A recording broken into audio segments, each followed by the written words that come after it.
Aurora floated slightly above the ground, her wings spreading wide as if declaring war on the heavens themselves. Hell's choir, her newly acquired skill, activated. A haunting melody rang out, each note laced with curse magic and despair. It was a sort of mental corruption skill, a very high-level one at that. Paladins and clerics fell to their knees, clutching their heads, their faith unraveling under the weight of her song. Wherever her gaze landed, sacred shields shattered and chaos ensued. A group of holy knights tried to rally, charging toward her with light-forged spears, but before they could reach her, Damon flickered back into visibility, a wall of blood spears erupting from the ground to skewer half their ranks.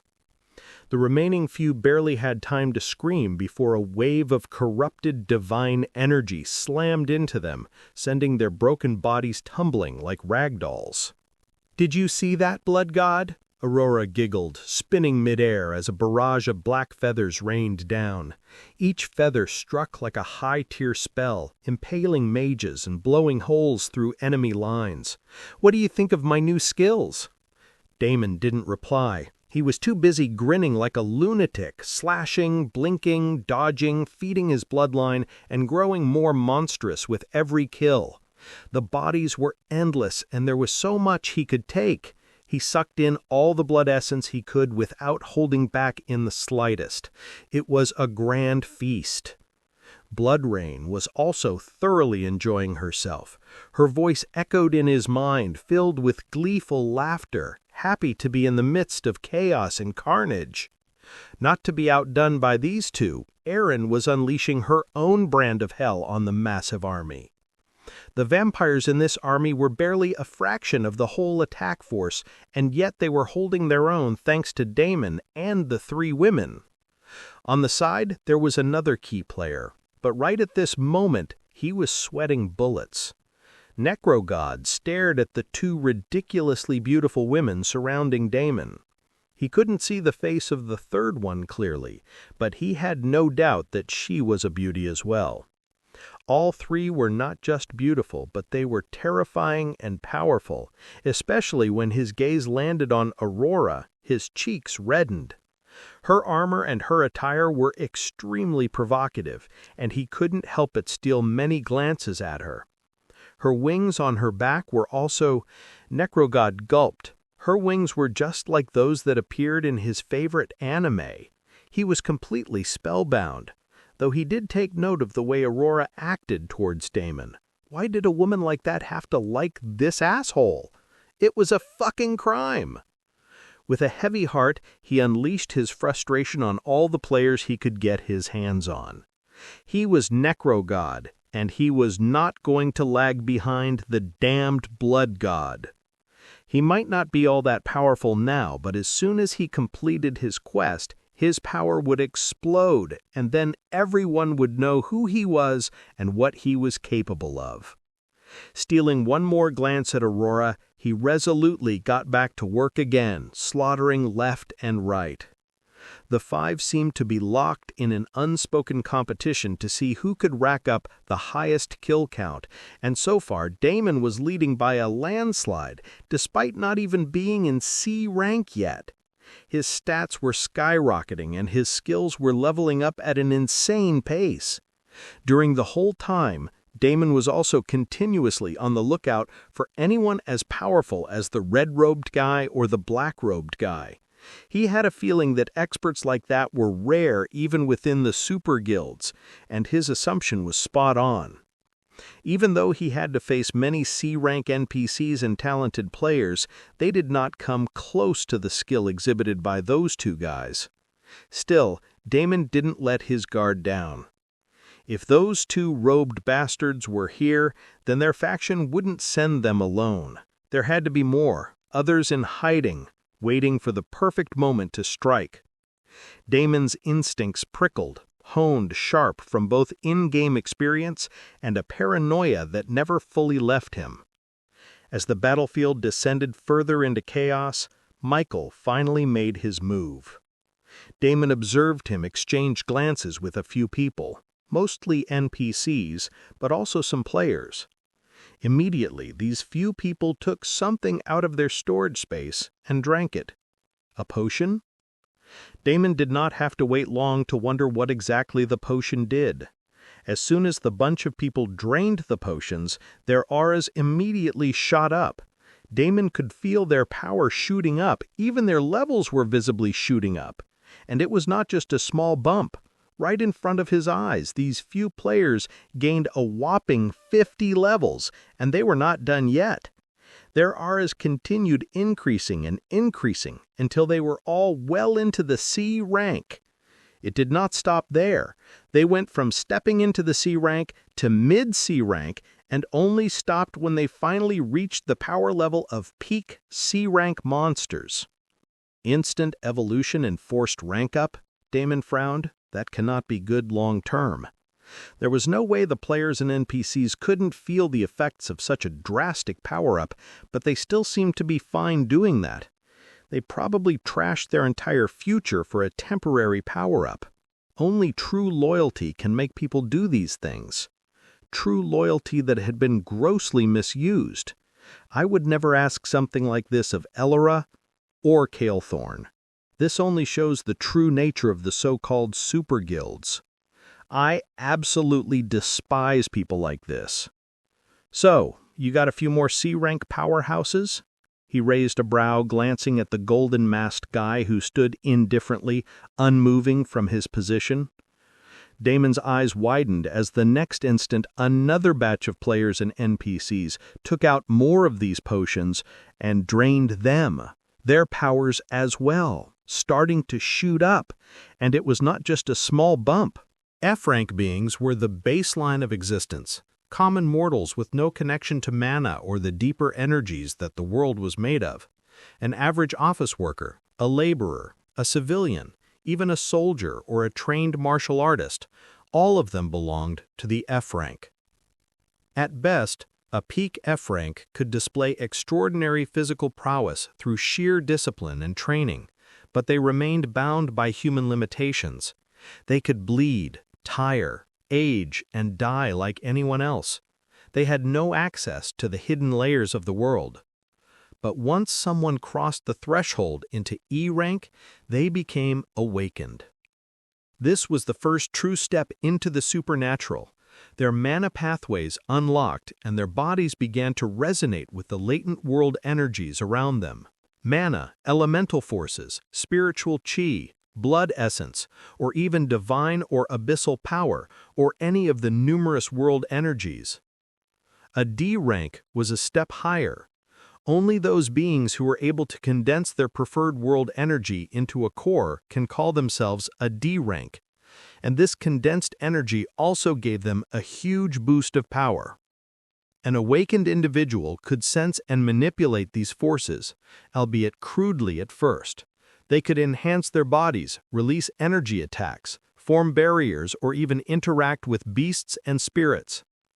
Though they still relied heavily on tools, potions, or training aids, they had stepped onto the path of power. E-rank beings were no longer just people, they were threats, capable of killing dozens of F-ranks with minimal effort. D-rank, however, marked the transformation from energy user to energy wielder. It was not enough to merely sense or absorb energy. To become a true D-rank, one had to condense the energy they resonated with into a tangible core, a crystallized manifestation of their affinity. This core served as the internal wellspring of their power, allowing for explosive growth in strength, speed, durability, and perception. A D-rank fire mage might ignite the air with a glance. A D-rank blood warrior could regenerate from fatal wounds. The formation of a core also stabilized their energy, allowing them to use advanced techniques, chain abilities, and begin forming their own signature combat styles. At D rank, one was no longer just awakened, they were transcendent. And once their core began fusing with their body, they would step into C rank, and that was when the world would truly begin to fear them. At this stage, a being could create a domain, an extension of their will, an environmental manipulation of space itself. In this domain, their laws ruled. Time could bend, gravity could shift, and even reality could fracture if their concept was powerful enough. A peak C rank was no longer someone a kingdom could afford to ignore. They were walking disasters, each one capable of altering the outcome of wars. In the world of Earth Online, peak C rank was considered to be the highest power one could achieve. Above that, only those who possessed monstrous luck and talent could step into the world of B rank, where they formed a true core and merged with their body and soul completely. The B ranks in the entire game world could be counted in single digits. Every faction had at most one B rank, if at all, and that made them extraordinarily powerful. In fact, in the entire Light Continent, there were only 3 B ranks, 2 B ranks among the human kingdoms, and 1 B rank in the Elven kingdom. In the Dark Continent, there were actually 5 B ranks, but the 3 problem was that 2 of them were in seclusion and refused to get involved in anything. Otherwise, the Dark factions would have swallowed up the Light factions a long time ago. But these B ranks never made any move personally. If they made a move, that means the result was going to be apocalyptic. In the meantime, it was the peak C rank experts who decided the fate of the continent. And right now, the battlefield was being filled with such peak C rank beings. Damon had no doubt that these C ranks were nowhere close to the real deal, but still the power brought to the fight by so many of them couldn't really be ignored. It was a significant force multiplier. Even if they weren't true peak C ranks, more like temporary imitations brought about by artificial boosts, their collective pressure was terrifying. Numbers mattered. And when dozens of pseudo-C ranks, each with their own affinity and condensed cores, surged across the battlefield like a tidal wave, even Damon had to admit this wasn't something he could just laugh off. It was clear that whatever potion they had consumed wasn't just some crude level-boosting concoction. It had temporarily refined their control over world energy, stabilized their cores, and forcibly propelled them into a higher state of combat readiness. It was like someone had hijacked the natural progression system and brute-forced evolution into them through sheer alchemical insanity. More importantly, normal guild or players would never be able to afford something like this. This was something even the super guilds should have difficulty to obtain, stomach, and digest. The things that had transpired so far was different when compared to this last move. This kind of power is something one uses to conquer a kingdom or a territory, not a small-scale battler like this over a city. That too, not when the other side had nothing to gain from his loss. So why were they doing this now? Damon's gaze turned serious. It did not matter. This was something that had to be settled one way or the other. He prepared to test out one of these forced C ranks when suddenly the golden masked guy made a move. To his surprise, he, along with a group of these newly minted forced C ranks, walked right over to Aurora. "What are you doing here, and what did you do to yourself?" The golden masked guy sounded furious as he looked at Aurora from top to bottom with anger in his eyes. Aurora only scoffed. She didn't even dignify the guy with a reply. Instead, she lifted one hand with lazy grace, like a queen swatting away a fly, and the air around her trembled. A second later, the ground beneath Michael's group cracked with a thunderous boom. Spikes of dark energy erupted upward, razor-edged tendrils of corrupted divine energy. The attack was clearly something she'd just whipped up on a whim, but it was still powerful enough to maim a few of them. Not every C rank was able to dodge it, and even Michael only barely stepped aside. Michael's eyes turned cold, and his voice became stern. "You have become crazy. You have completely lost your damn mind." Aurora did not care. She let loose another attack. "Have you lost it? Have you forgotten that you are to be betrothed to my brother? How dare you act like this? You are going against your own family." Aurora still pretended not to hear him. She simply continued attacking, her latest move draining more than 10% of one of the C rank's health. I did not believe when the others told me about you, but you have really lost your damn mind, woman. Wake up. You are fighting for a dog who will be put down today, a blood-sucking, rabid mongrel. Are you naive enough not to even see that, or are you under some kind of spell? Michael then turned to his men. You have become crazy. Make sure nothing happens to her. Just capture her alive. Aurora finally spoke up, a tad bit of anger apparent on her stunningly beautiful face. Shut your filthy mouth. You cannot talk about my husband like that. You don't even deserve to stand in front of him. Who is the dog here? You are the one who wags your tail and bows and worships someone else. My husband doesn't worship anyone. Michael's aura immediately changed. If he was irritated before, he was truly angry now. You crazy bitch! You dare talk about our God like that? His voice trembled with rage, and the divine aura around him ignited in a burst of golden radiance, causing the air to shimmer and tremble under the pressure. You've fallen so far, Aurora. Do you have any idea what you've done? Do you even understand who you've sided with? You are even calling him your husband. Did you already spread your legs for him? His golden eyes blazed behind the mask as he stepped forward, holy energy crackling around his hands like divine lightning. But Aurora didn't flinch. If anything, her lips curled into a wicked smile, the kind that held both mockery and pity.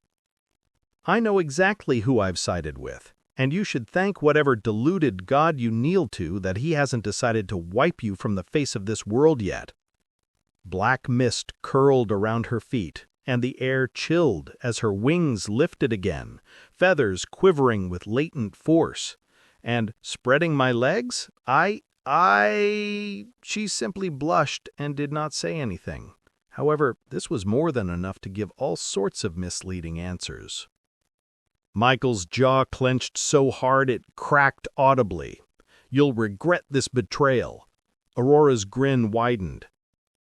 I will not regret anything. Now shoo, go away, and don't ruin my reunion day. Just end this stupid war already. I have many things to do with my husband. You fucking slut! Michael was livid. I knew you did not deserve my brother from day one. A cheap slut like you, born to commoner lapdogs, will only act like a bitch. Go and lick his dick for all I care. Aurora's face flushed. Stop saying weird things. She again looked down like a shy little girl and played with her fingers nervously, poking her right index finger at the left finger. I was talking about having a long walk on the beach with my love, and then gazing into each other's eyes. If he wants, then I am willing to do, whatever you said, but first, I think Michael's face twitched violently, a vein throbbing near his temple. He clenched his fist so tightly that the gauntlets creaked under the pressure. He didn't even try to respond this time. There was no reasoning with her anymore. She wasn't just defying their family. She was mocking everything Michael believed in, everything their order stood for. More importantly, she has gone against their God, and that alone made her unworthy of any kind of redemption. Enough, he growled, his divine aura exploding outward like a halo of gold fire. Capture her, now! She is clearly under some sort of mind control. Capture her, and we will slyly teach you who you are and who you should be. But just as his men surged forward, another wave of oppressive power blanketed the battlefield. Damon activated Bloodstorm, willing for the technique to complement Aurora's domain. Dude, when a woman tells you no, it means no. Come on now. Don't become the stereotypical villain. Aren't you guys supposed to be the good guys anyway? Michael's hand trembled from rage. He spat the word like venom.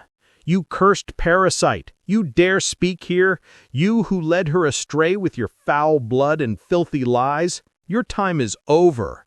Today you will be taken care of, so get lost and don't interfere in our business. This has nothing to do with you. Damon gave a dramatic gasp and clutched his chest.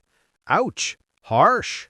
But, unfortunately, this has everything to do with me. She is mine, you know. Did you not hear her? Apparently, we're already husband and wife. I shrugged. You see, things are completely out of my control. If you want to take her from me, come try. Around them, the bloodstorm thickened. Crimson arcs danced along Damon's arms. 6 peak forced sea ranks dashed towards Damon. All of them were paladin knights, the strongest class against vampires. The 6 peak C-rank paladins charged forward like a golden tidal wave, their bodies wreathed in divine light. Each step they took burned the ground beneath them, sacred runes glowing at their feet, holy spears materialized in their hands. Their mere presence was designed to suppress Damon's kind, suppress him. Too bad Damon wasn't just any vampire. The moment they crossed the edge of the bloodstorm, their movement slowed, their auras dimmed. Did no one tell you? Damon's smile sharpened, eyes glowing with bloodlust. Paladins taste best when they're smug and filled with divine energy. He vanished with a flicker, reappearing right behind one of them. His hand plunged into the man's back like a knife through paper, piercing divine armor and shattering bone. A second later, Damon yanked his heart free in a spray of blood. The man screamed, crumpling like a puppet with cut strings. Another paladin swung down on Damon, but his blade met only afterimages. Damon blinked again, this time appearing above them, mid-air, arms wide like a bloody messiah. Blood rain. Dozens of crimson needles materialized above. A second later, they rained down with terrifying speed. The holy knights activated barriers, but the venomous needles were vicious. 2 more went down, twitching and shrieking as their cores collapsed. Absorbing all of the blood essence greedily, Damon landed smoothly beside Aurora, blood still dripping from his fingers, his grin devilishly charming. "It looks like not all of these guys are worth your resources," Damon shrugged at Michael. Aurora laughed. "They are not weak, my love. They have received special training since their birth. I am sure only the best of the best have been selected for this particular task. But it doesn't matter. You are better than all of them combined, hubby." Seeing the look of absolute adoration on her face, Michael's face turned ugly. Anger visibly blazed in his eyes. Damon could only chuckle as he went for the next one, and this one wasn't all that easy. The paladin had a better grip on his evolved state as he immediately unleashed a powerful divine domain around him, countering the blood domain and the dark energy domain dominating at the moment. 4 others joined with him as they together overthrew all of the dark energy in the area for the 3rd time. Even Aurora was pushed back so much that she just had to get out of there. She simply couldn't stand all that combined divine and holy energy slammed on her face. A combined domain erected by 4 C-ranks, even if they were forced C-ranks, was a signification power domain that even a rising fallen angel couldn't handle. Damon, on the other hand, grinned and pressed further. It was almost as if such a powerful move had no effect on him. The 4 paladins were shocked to the core seeing his reaction. Even Michael clenched his fists, revealing the emotions hidden by his golden mask. Even though everything was against him, Damon still managed to land a few heavy punches on the paladins, getting directly down and dirty with them in a street fight style. Things would have been simpler if he had used his own divine skills to pummel them, but then he would be revealing his big secret, which he tried to hold back at the moment. Damon was unable to give his 100%, but he was still able to fight equally with the 4 paladins and hold his own. From behind Aurora, Aaron and Blood Rain attacked the group of players, slowly pushing the advantage to their side. The problem was, there were so many of them. While this was going down, other groups started targeting them individually so that they were unable to assist Damon further. Only a pig like you can hide behind women more powerful than you and still act as if you are the hero of the story, Michael sneered, his voice echoing across the battlefield. He charged towards Damon as he too, along with the rest of the paladins, rained down one attack after another at the lone vampire caught in the circle of holy and divine warriors. "Dude, tell me about it. I cannot control any of my women. They do whatever they want." Damon bitterly smiled, acting as if he was in truly a pitiful condition, but he didn't flinch. He ducked under a holy spear thrust, elbowed a paladin in the throat and sent him crashing backward with a reverse kick, then straightened and wiped the blood off his cheek with the back of his hand. His eyes shimmered with a dangerous glint. At that moment, a massive geyser of blood erupted behind him. Blades of crystallized blood spiraled through the sky, cutting down half a dozen attackers. But it did not matter. Michael and the other forced C-ranks were relentless. Damon did not back down either and continued pushing more and more. He unleashed his poison domain, his barrage of blood and hellfire skills, shadow skills and lightning skills. Every single attack he sent was power-packed using all of the mana he could squeeze from his primordial mana core. His mana reserves were emptying and refilling in record time. He was going all out in all directions. However, even with all of that, he could only at most manage a somewhat stalemate. The forced C-Rank's power-up was nothing to laugh at. He could only at most keep this up for a couple more seconds. Damon's mind raced as he thought about his next move when suddenly Bloodrain's voice whispered in his ears, "My liege, why are you still in D rank?" Damon gritted his teeth. He really did not have the time to be chit-chatting with her, but he assumed that the woman had a reason for asking him this now of all the times. "I tried evolving. I couldn't. My body can't handle it." Bloodrain giggled. "My liege, I am always there with you. I know what you are talking about. I know that you have already tried evolving once and failed, but you misunderstand. If you try it again right now, you will not fail. I can guarantee it." "What?" Damon was confused. He was all about improvising to somehow come out on top in this battle, or at least hold on until Hinata arrives with the additional backup. But he was not about to fuck up his entire future for this one battle. For that, he would rather lose the Blood Hall and pursue the other million things he had on his plate. Bloodrain understood his concerns and explained, "Evolution is a way of advancing in your race, and a part of that involves making your body better. So when you evolve, you should only be more in tune with your bloodline and your mana core, not the other way around. It won't be an obstacle to you or drag you down. The fact that you are not able to evolve your vampiric race had more to do with your blood manipulation skills." Damon raised a brow, suddenly understanding many things. "Lately, you have been relying on your other elements more, my king. While your poison and your divine skills are impressive, your origin power is always blood. Only if you become more and more reliant on blood and polish your blood manipulation skills will you be able to evolve to the next rank. But I can sense that now you are ready, my king. If you evolve now, my lord, you should be able to break through any hurdles." Damon nodded. He understood what Bloodrain meant. Before, he was sorely lacking in his basic vampire skills. But now, things were different. After visiting the Crimson Mountains, he had stocked up on all kinds of vampire skills.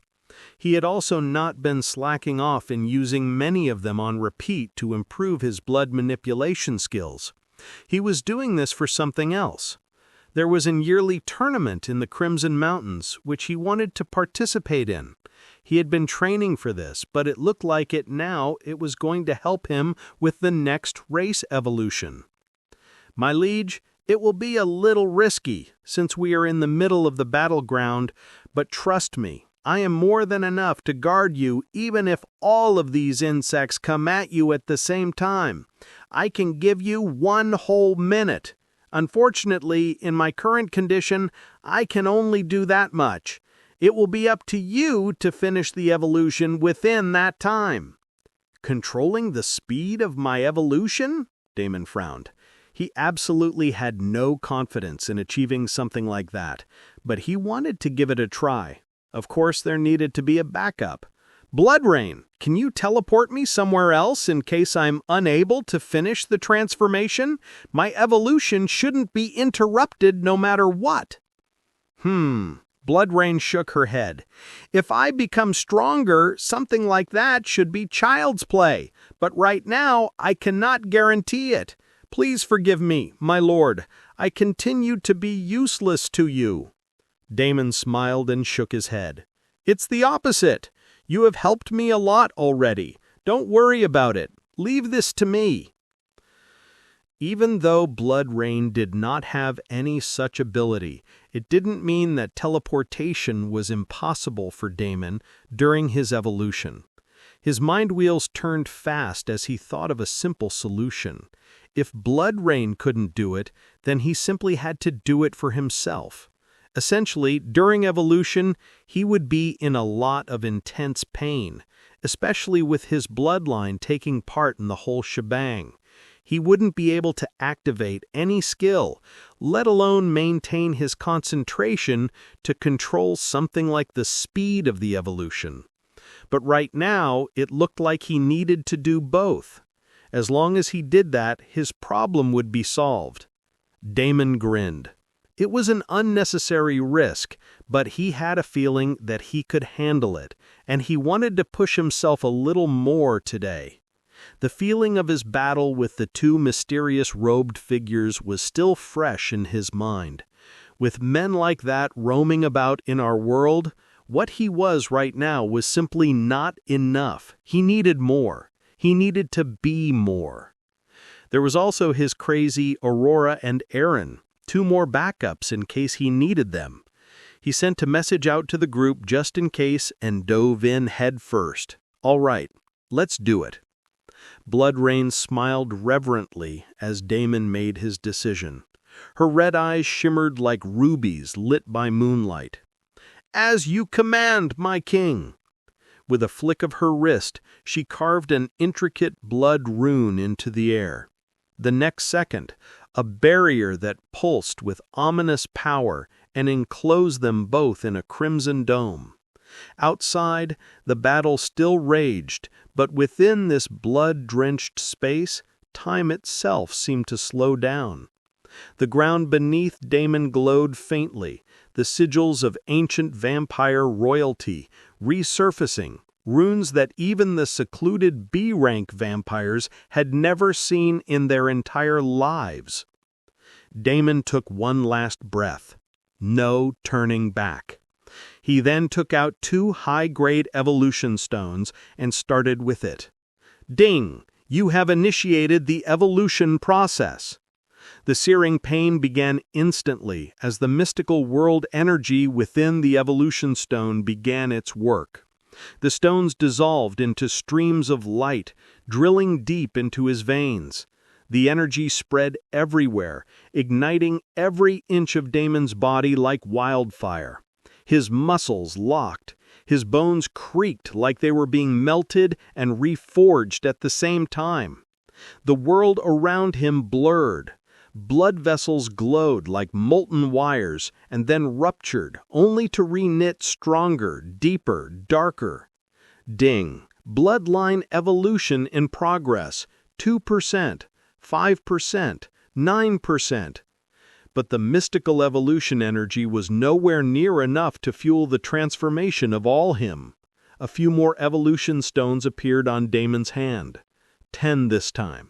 Without any hesitation, he crushed all of them and sent in more energy. The pain instantly became that much more intense. Damon gritted his teeth as blood seeped out of his mouth, dribbling down his chin in thick crimson trails. His body trembled uncontrollably. Bones fractured and healed only to break again. Every cell in his being felt like it was being unmade and rewoven by a force far beyond him. But even in the middle of this crucible of agony, his mind clawed toward clarity. He tried to focus despite all of the pain. He paid attention to the bursts of energy. This was the exact step when he had failed last time around, and if Blood Rain says there was a way for him to understand the whole thing deeper and push himself even to control it, then he wanted to do it. He focused as much as he could as the energy ravaged across his body. Soon, the wave of energy met something like a wall. Damon could not pinpoint where exactly this wall was in his body, but he could feel it somewhat. The wave of energy slammed against this wall repeatedly. It had the ability to break it. He could somehow tell that, but it felt as if it needed some help. Damon grunted, then clenched his fists, forcing himself to remain grounded in that flickering space between agony and awareness. His blood felt like fire, his bones like cracked glass ready to shatter at the lightest push. But he latched onto that sensation. The wall. The next time the wave of energy slammed against this wall, using the very little control he had and all of his willpower, he too slammed against the thing, or at least imagined doing it. It did not work, but he was not done yet. Some part of him, some force deep within his body, rose up within him, and he immediately sensed it. Damon's body trembled in shock. This was none other than his soul energy. He could feel it. He had tried so hard before to grab onto it, and this time he was able to get a hold of it a lot faster. But he was not confident enough to think that this was going to last. He was yet to train in this aspect, and this was only a temporary, fickle feeling. He held onto it for his dear life and once again slammed into the wall, this time using the soul energy to do it. The wall shuddered. It no longer showed any resistance and finally shattered. Immediately, an immense amount of energy gushed into his body. However, it was not enough. Damon took a few more evolution stones, 20 this time, and crushed them. It was still not enough. He took another 20 and then another. Finally, only when he had used 90 of these evolution stones, his body felt somewhat satiated, and the real process started. Damon buckled over in pain, and Blood Rain moved closer to him within the blood dome.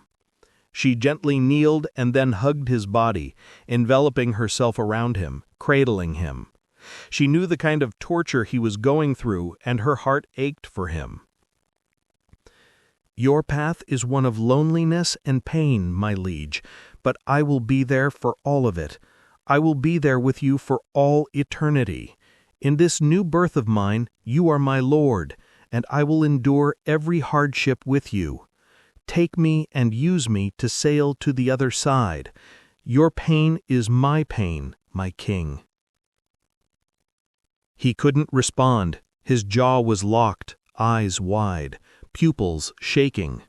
The pain no longer came in waves. It was a constant storm. Every inch of him was changing. His bloodline was running wild within his body, and there was chaos everywhere. He was hanging between utter annihilation and supreme power. He felt as if his body could explode any second now. There was no more of him left to think about anything, let alone speed up the process, or even attempt to teleport away in case of danger. He had severely overestimated his abilities. There was only madness and pain everywhere. But Blood Rain's warmth seeped through all of that.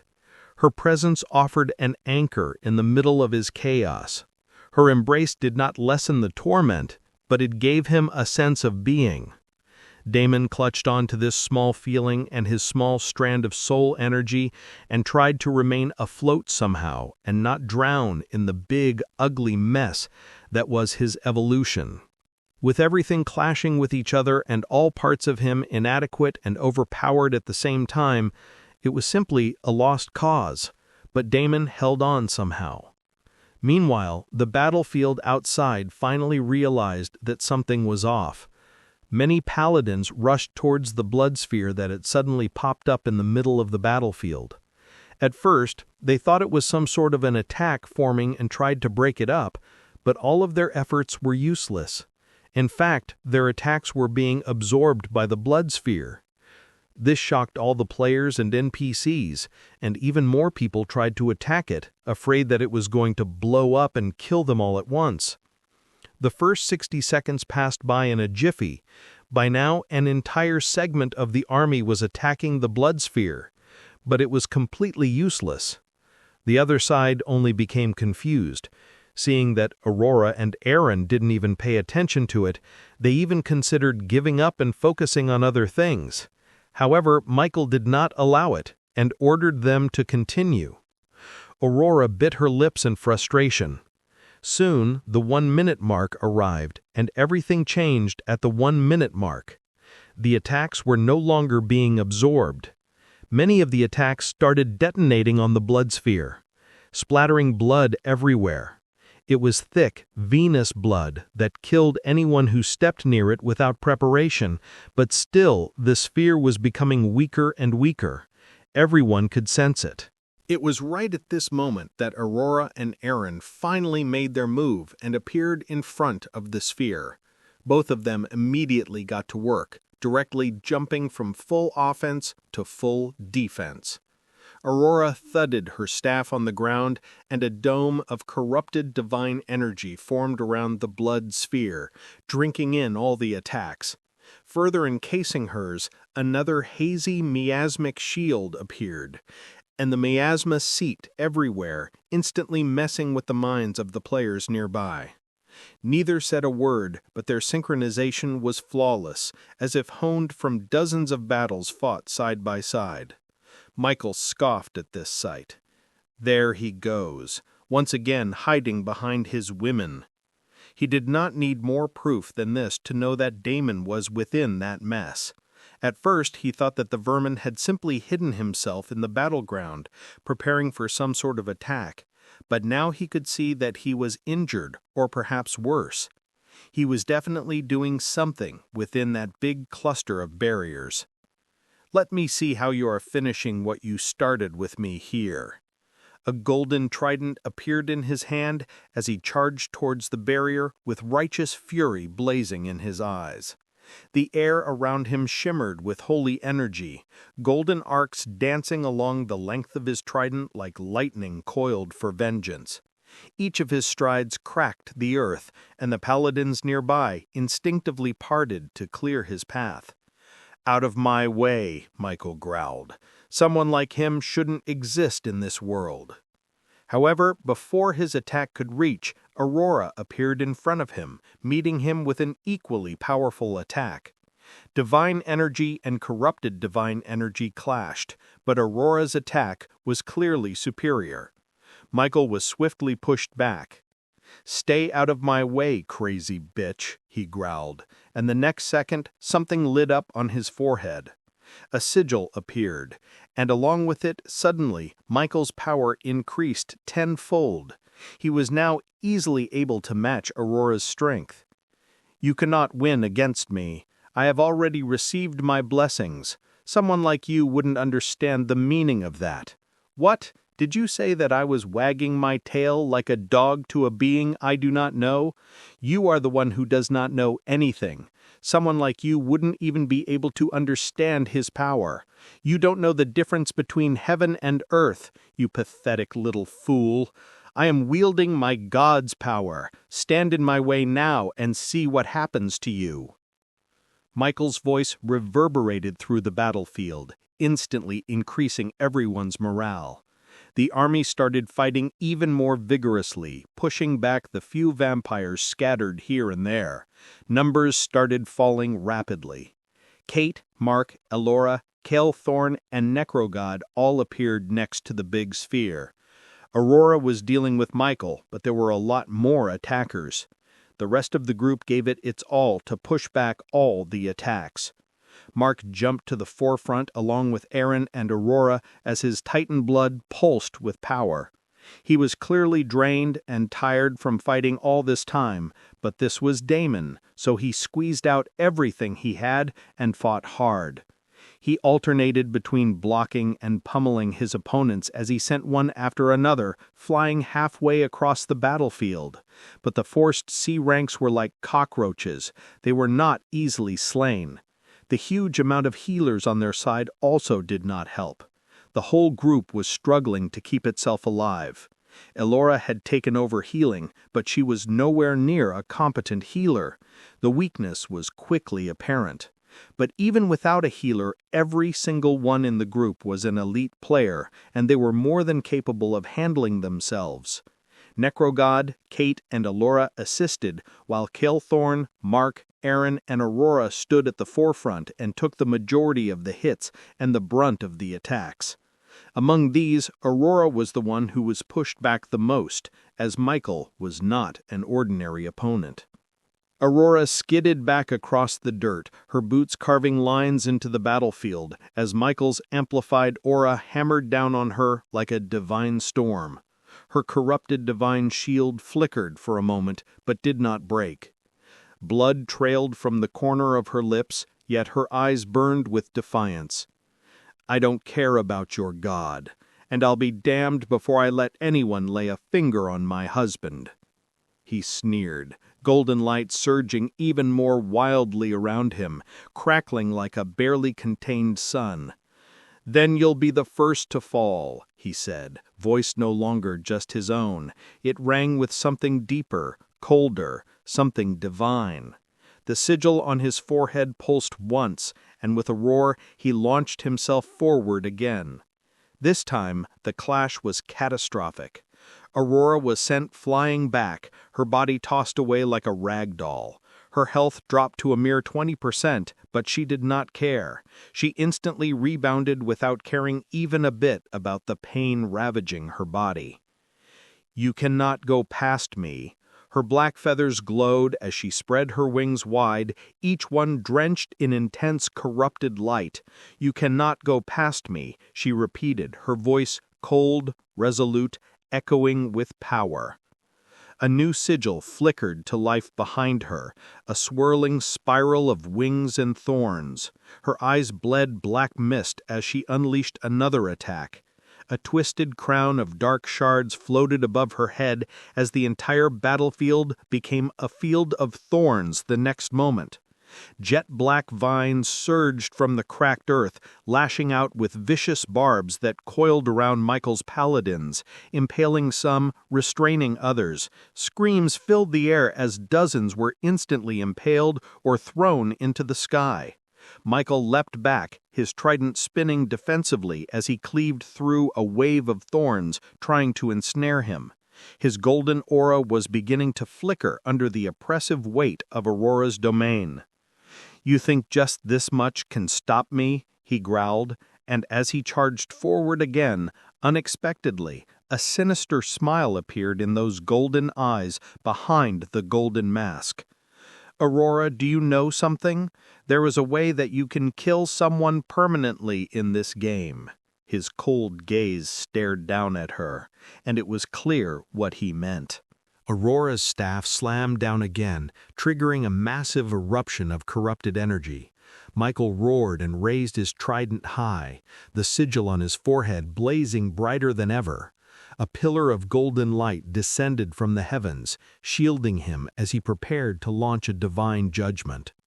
Everyone on the battlefield gaped at the pillar in shock. A powerful aura spilled from the pillar. It was power beyond what even a powerful C rank could command. "Aurora, move, now!" Mark's voice sounded. He jumped in front of her, wanting to shield her. However, it was useless. His Titan blood was powerful, but he hadn't yet awakened his bloodline fully, and he was nowhere near a fallen angel's power level. He was simply thrown away, unable to even withstand what Aurora was enduring head-on. Mark crashed into the dirt with a thunderous boom, rolling across the battlefield like a broken meteor. Still, his eyes remained locked on Aurora, as he once again prepared to go and help her. Unfortunately, it was too late. Mark was already in front of her, Aurora did not budge. She stood between him and the blood sphere with defiance in her eyes. "If you want him, then you have to go through me first. As long as I am here, nothing will ever come near him. He is mine." Her black wings flared wide as she raised her staff. An equally powerful aura seeped out of her as she blocked Michael's path. Almost equally, but not quite. A huge golden hand erupted from the divine pillar, and the hand directly clutched her, lifting her off the ground and strangling her. The crackling energy from the golden hand was overwhelming. It wasn't just divine, it was judgment incarnate, the will of a higher being poured into form.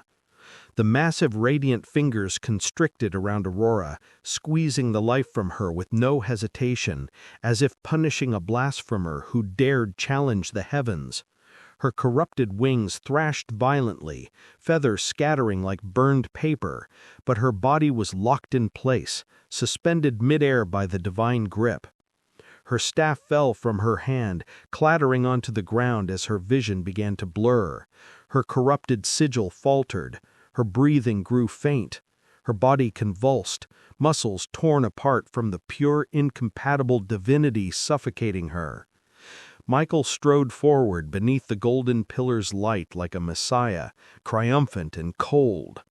"You were warned, and now you'll learn what it means to defy the heavens for a filthy bloodsucker."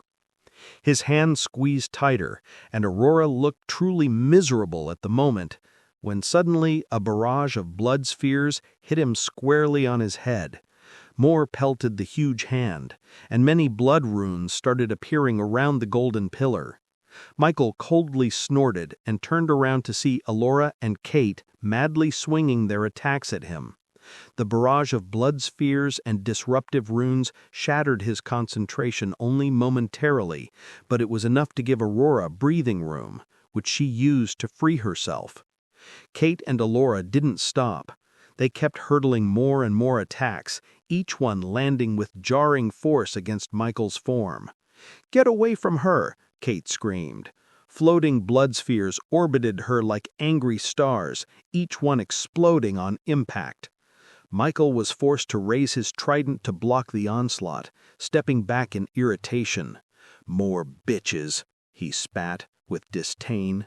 He swung his golden trident, and immediately many powerful slashes appeared and shot towards Kate and Alora.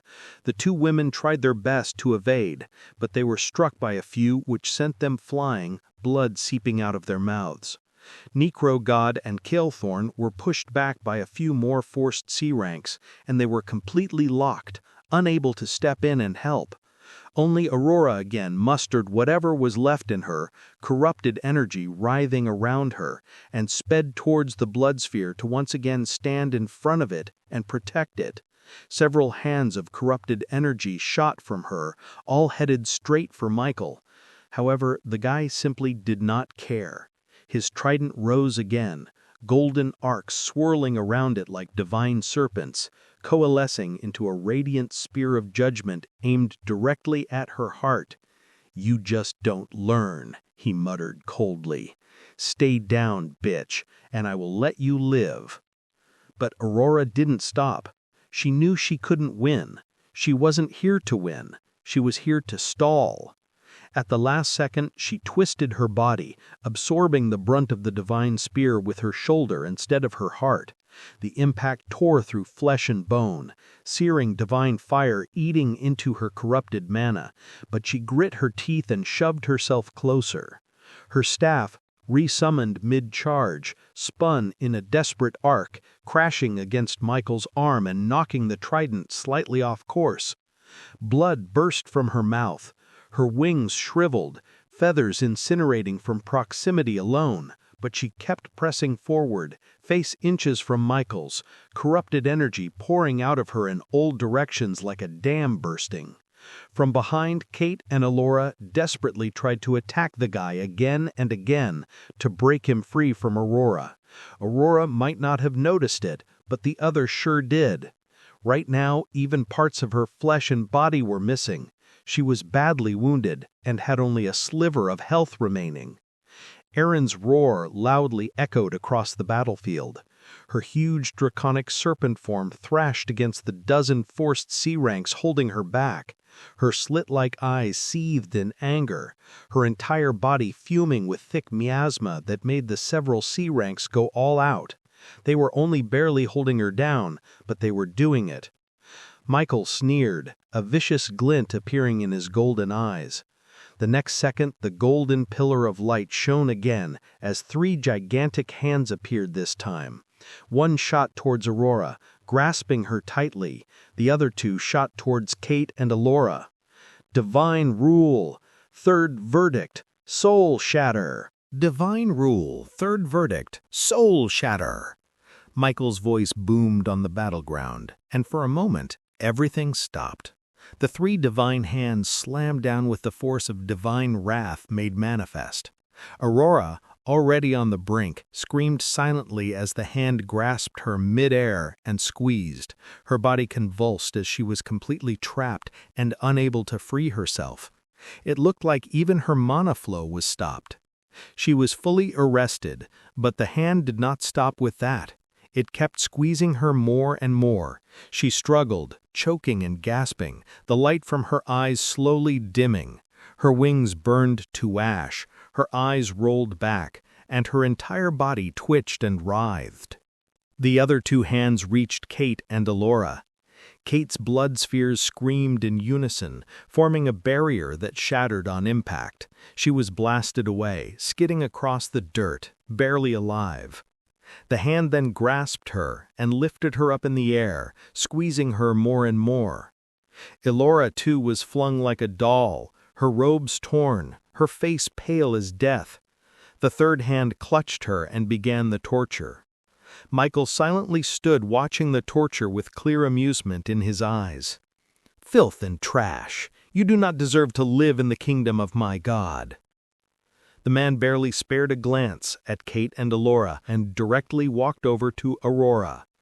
"I didn't think I will be killing you today, Aurora, the commoner born with the divine bloodline, but see what you did to yourself. You could have become someone great, someone who ruled this world together with us. But now, you've thrown it all away for nothing." Michael took a deep breath and exhaled, and the hands became even more intense. He then once again calmly watched Aurora struggle and choke as he continued. "It doesn't matter anymore, but before you die, you should know something. The mongrel you are dying for wants nothing to do with you. He traded you for 2 billion gold coins. You were always just a pawn for him." He made the hand stop, giving her a temporary reprieve. "How does it feel to know that the person whom are you dying for doesn't really give a shit about you? He sold you for nothing." Aurora's entire body trembled as she looked up. Michael wanted to see the suffering in her eyes, but she merely spat at him and said nothing.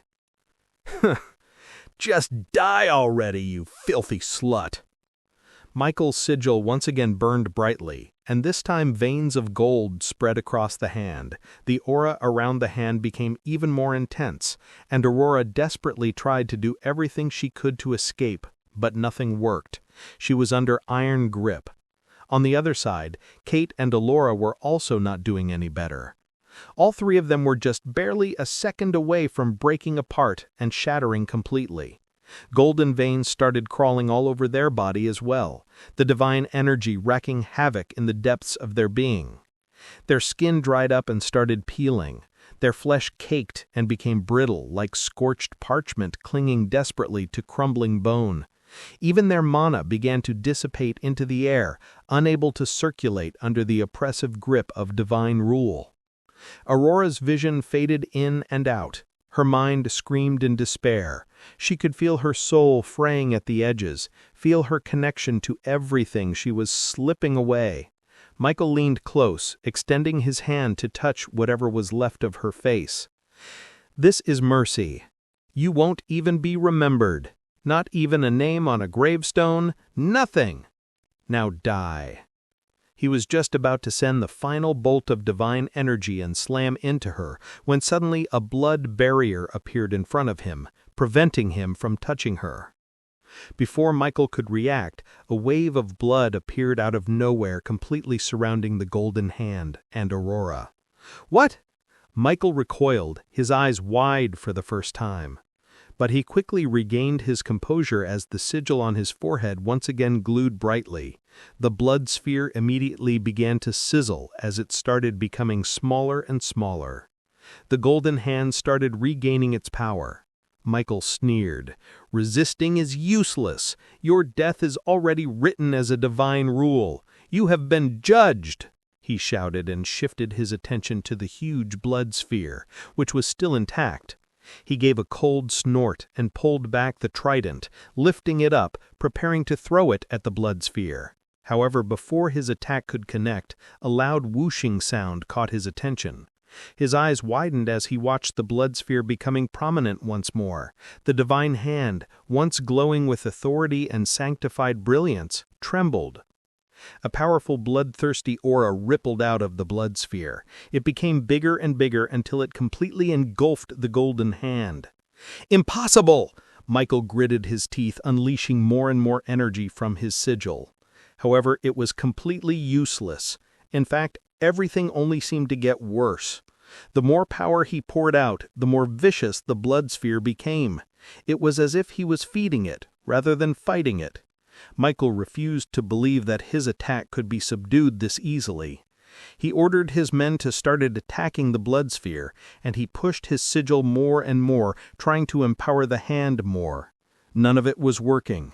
To make matters worse, the sigil on Michael's forehead started burning. Small cracks spread from it. If one looked closely, Michael's skin started changing and becoming more dry, minor cracks spreading everywhere. He still held on, refused to let go. Aurora needed to die today. He pushed more and more until blood started leaking from his sigil. To Michael's shock, the few drops of blood floated away from his body. His gaze trailed them as he watched them fly to the big blood sphere, unable to do anything about it. Then he realized that there was something else wrong. The big blood sphere now had many cracks on it. Michael froze for a moment, but he immediately acted after that. He used whatever he had left in his body to wrap around his trident and sent it straight to the blood sphere. He had no idea what the mongrel was doing inside the blood sphere, but as long as he managed to destroy the whole damn thing, nothing would matter. He could always deal with the bitches later. His muscles strained as he released the attack with full force. The trident blazed with golden fury as it tore through the air, ripping apart the wind and space in its path. It screamed with the divine will of a peak C-rank being. The battlefield trembled, scorched gold ripping apart the clouds above as the weapon closed the distance to the blood sphere. However, the next instant it abruptly stopped. A hand, pale and veined with red light, emerged from the heart of the sphere and simply grasped the divine trident mid-flight. No aura burst, no flashy explosion, just a quiet, absolute dominance that sucked everything from the attack. Michael stumbled a step backward, eyes going wide. What? Something told him he was already too late. He watched blankly as the cracks on the blood sphere deepened and each fracture shimmered with a deep crimson light. It was cracking on its own, even though the trident did not even touch it. And whatever attack he used was pretty much useless. Blood tendrils rose from the hatching blood sphere and completely absorbed the entire momentum and power of the trident. The weapon simply clattered on the ground like a useless piece of metal. The blood sphere then completely burst open, sending shards of venomous blood blades in all directions. Each one howled with power as they shot forward with insane speed. Every player or NPC they hit instantly recoiled with agonized screams, clutching at wounds that were rapidly rotting. The blood blade drilled into their armor, their body, and attacked their very core, instantly killing many. And from within the shattered sphere, Damon stepped out. Michael's eyes widened in shock. He could sense it clearly. Damon was no longer the same person. A powerful C-rank aura writhed around him, but it was unlike anything else he had ever seen. How could a forced C-rank evolution produce this sort of effect? Unless... Michael gulped. Impossible! With an unknown fear rising in his heart, his gaze fell on the vampire standing in front of him. Damon looked nothing like before. His skin shimmered with a pale iridescence tinged with blood veins pulsing gently beneath the surface. His eyes were abyssal red, glowing with an eerie calm. His hair was long, pitch black in color, and it whipped about in the wind. There was no piece of clothing on his body, so one could see how well chiseled and inhuman his physique had become. Damon's frame was sculpted like that of a battle-forged deity.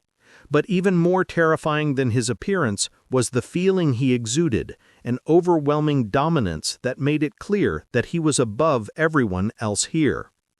Michael's legs involuntarily trembled. He tried to raise his hand to summon another attack, but it wouldn't move. His divine connection was flickering and failing. The sigil on his forehead, once bright and commanding, now dimmed like a candle snuffed out by a storm. Damon didn't speak. He simply walked forward, his gaze cold and predatory. A blood tendril came out of him and took away the trident on the ground.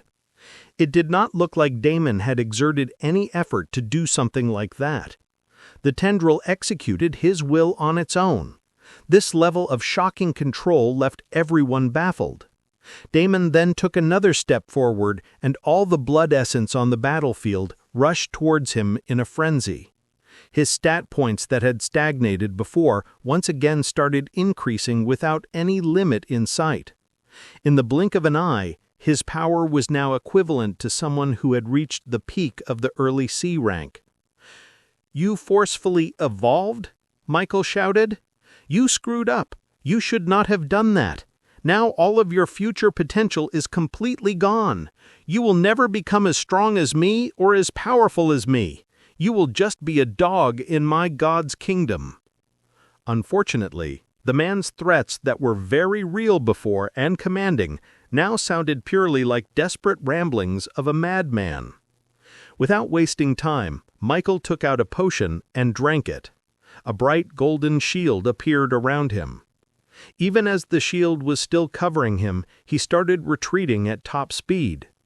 Not just that, he also gave the command to several others who hesitantly took out potions and drank them. Another wave of forced C ranks emerged on the battlefield, each one emitting a powerful aura. However, this aura was nothing when compared to the one unleashed by the single person. Damon merely laughed. He did not bother to go after Michael first. Instead, he paused as he took a read of the battleground. At the same time, more blood tendrils as they shot towards Aurora, Kate, and Alora. A few more tendrils shot forward, reaching Mark, Aaron, Necrogod, Kalethorn, and Milana. The tendrils wrapped around them without hindering their movements. Almost immediately, everyone's eyes widened in shock as they felt the immense burst of healing and nourishing energy contained in the blood. Elora had tried to do something before, but it was nothing when compared to the skill level exhibited by Damon. His skill was equivalent to Aurora's top healing skill while she was still playing on the side of light. All the injuries, fatigue, and exhaustion everyone had accumulated until now on the battlefield were slowly disappearing. The effect was not just for the instant. Wisps of blood lingered, continued to heal and nourish them. Kate's burned skin began to regenerate almost instantly. The cracked bones in Alora's limbs snapped back into place with audible clicks, and divine corrosion was rapidly expelled from Aurora's core as her wings slowly began to regrow, not feather by feather, but as whole radiant appendages made of flowing blood and darkness. The trio, barely clinging to life just moments ago, gasped in shock as the pain was replaced by a flood of rejuvenation. Even their mana cores began to stabilize, cleansed and restored as if a reset button had been pressed. However, unlike others, the three were not able to recover and bounce back that quickly. While their conditions seemed to have stabilized for now, their bodies could only weakly plummet to the ground. Another set of blood tendrils shot from Damon's body, shaped like hands, and quickly caught them. Unlike the golden hand, the blood-red hand gently cradled them and held them tight, not letting even a single stray attack touch them. Mark finally let out a sigh of relief. Aaron, who was on the other side, finally shook off all the incompetent sea ranks holding her back and let out a roar that shook the whole battlefield. Calethorn grinned with reverence in his eyes as his blade slaughtered faster and cleaner. Damon's presence was like a mountain, so immovable and inevitable that every single vampire on the battleground panted in fervor. Even the blood generals couldn't help but feel their blood boil at the sight of him. His aura rippled through the battlefield like a sovereign's decree, leaving no doubt about who reigned supreme. Damon hadn't just come back, he had returned as something else entirely. A monarch cloaked in blood who needed no crown to be recognized. "What are you all looking at? Kill him! Shoot him down! Now!" Michael screamed, now once again back in the safety of his army. The command rang out like a thunderclap, but it failed to shake the suffocating dread that gripped every soul on the field. Around Michael, there were nearly 50 forced sea ranks, all clearly with the sole purpose of protecting him. He adjusted his golden mask and sneered as he felt satisfied with this line of defense. "You burnt your potential for nothing. You are going to die today, and your blood hall is going to collapse. You will always be a fucking loser. Look at my power and meal. You will never be able to touch my level.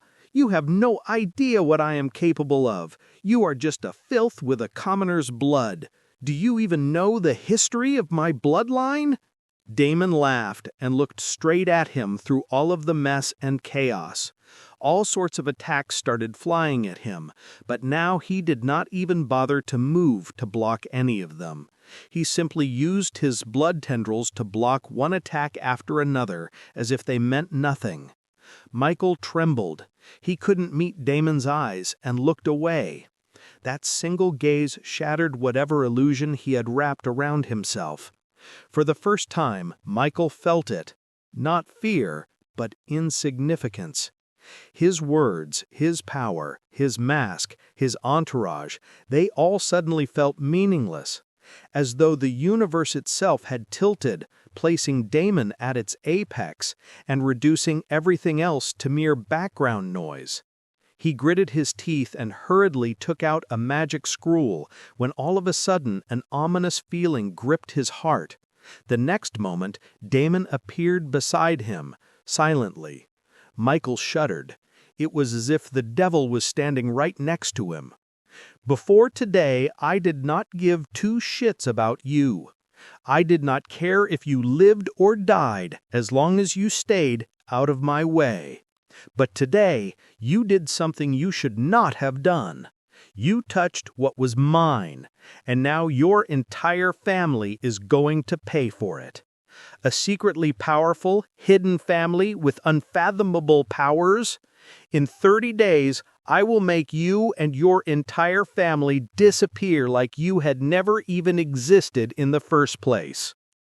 Michael's heart raced. He opened his mouth, but he felt so much pressure from Damon being so close that he couldn't bring himself to say anything or do anything. "You think I'm bluffing?" Damon murmured again, his tone casual, as if he were discussing the weather. "Then pray. Pray to whatever gods your ancestors once worshipped and to whichever god gave you his blessing, because I will rip your name from history, carve your bloodline out of the books, and make sure no one remembers your legacy except as an example of what happens when filth dares to claw at what's mine." Michael's trembling fingers finally managed to activate the teleportation scroll. "Huga! Huga!" He muttered someone's name in desperation, but there was no time for anything. Blood silently leaked inside the golden shield, formed a hand around Michael's neck. Then, just like how he had squeezed Aurora, Kate, and Alora, the blood hand also tightened around Michael's throat. Dozens of forced C-ranks rushed towards Damon and unleashed a barrage of attacks on him, but a storm of blood enveloped him and Michael, a storm that did not allow any of the attacks through. A blood domain. It was clear that they needed some time to break the domain. The numerous C-ranks threw everything they had at the domain. They finally managed to crack the domain after a few good seconds, but when they did, it was already too late. Damon mockingly sneered at them before he disappeared from their sight once again. Next to him, Michael's body collapsed on the ground, limp and lifeless. His golden mask rolled on the ground, broken, revealing his horrified face and his pathetic expression. Damon had also done the courtesy of breaking all of the armor on his body, so everyone could clearly see that the man had actually peed in his pants. It was a sight that no one would forget. Even as Michael's body became motes of light and disappeared, everyone's eyes were glued to his crotch, watching the wet spot. A man, once regarded as untouchable, hidden behind layers of privilege, protected by power, legacy, and fear, was now reduced to this. For many, this moment would be seared into memory forever. Not Michael's strength, not his threats, not even his death, but the pathetic, all-too-human truth revealed at the end. The same man who had once claimed to be divine had died a coward's death, piss-soaked and broken. "It's too bad I do not know how to snuff out your soul right here and now," Damon clicked his tongue. His gaze then landed on the many forced C-ranks littered on the battleground, and a maniacal look appeared on his face. A slow, creeping grin that didn't belong to a man, but to something far more primal. Bloodlust incarnate. "Oh well," Damon muttered. "I suppose you'll do." A maniacal glint flashed in his eyes as his blood tendrils writhed behind him, growing longer, sharper, more alive. They snapped and cracked like whips soaked in rage, headed straight for massacre. Those who did not have the resistance erected to his venom instantly crumbled, choking and twitching. Even though, at C rank, the poison could not kill them right away, they pretty much became useless ragdolls, whom the tendrils then stabbed mercilessly many times and shredded into pieces in the blink of an eye. The tendrils lashed out with predacious precision, snaking under armor, sliding along mail, and finding the weak points. The forced C-ranks did not give up so easily and used their advantage in numbers to attack together in formations, making it that much more harder for Damon to counter. But Damon was not even close to slowing down. Even before he was able to deal with the forced C-ranks somewhat decently, and now after evolving, they were barely a threat to him. They were mere fake C-ranks, and he had no problems in forcing his way through their formation. He took down whomever he could and culled the numbers of the army left and right. Around the edges of the slaughter, Aaron, Calthorn, and Mark found fresh wind in their lungs. Aaron tore through forced C-ranks, claws and tail turning men into ragged heaps. Calthorn moved like a machine of precise brutality. Mark staggered to his feet, bloody and laughing like a madman, punching everyone in his path with a wild power. He had a lot on his conscience, and it showed in his actions. He was supposed to be the right-hand man Damon trusted the most and could rely on, and yet he was useless again and again, despite having a unique and powerful bloodline. Many thoughts formed in his mind about the future as he went all out and fought to his heart's content. The battle continued raging on all fronts. More and more NPCs continued pouring in from all sides, making it difficult for the vampires to hold on. Even with Damon's utter dominance on the battlefield, they weren't able to push back the other side quickly and decisively. Damon couldn't help but frown. The NPC numbers simply kept increasing, as if someone on the other side was purposefully driving everyone their way. He took a moment and searched for his blood marks. Immediately, he sensed a mark in one of the nearby cities. It was that woman again. The other two marks were not to be found, but her mark was right there. So, it's your work, huh? You are still unwilling to accept defeat. You want me to fail that badly? A plan quickly formed in Damon's mind. But the plan hinged on... "I'm so sorry. Please forgive me." Hinata's voice resounded in the communication crystal right on time. "I promised I would help you, and yet I was completely unable to arrive on time to be of any use.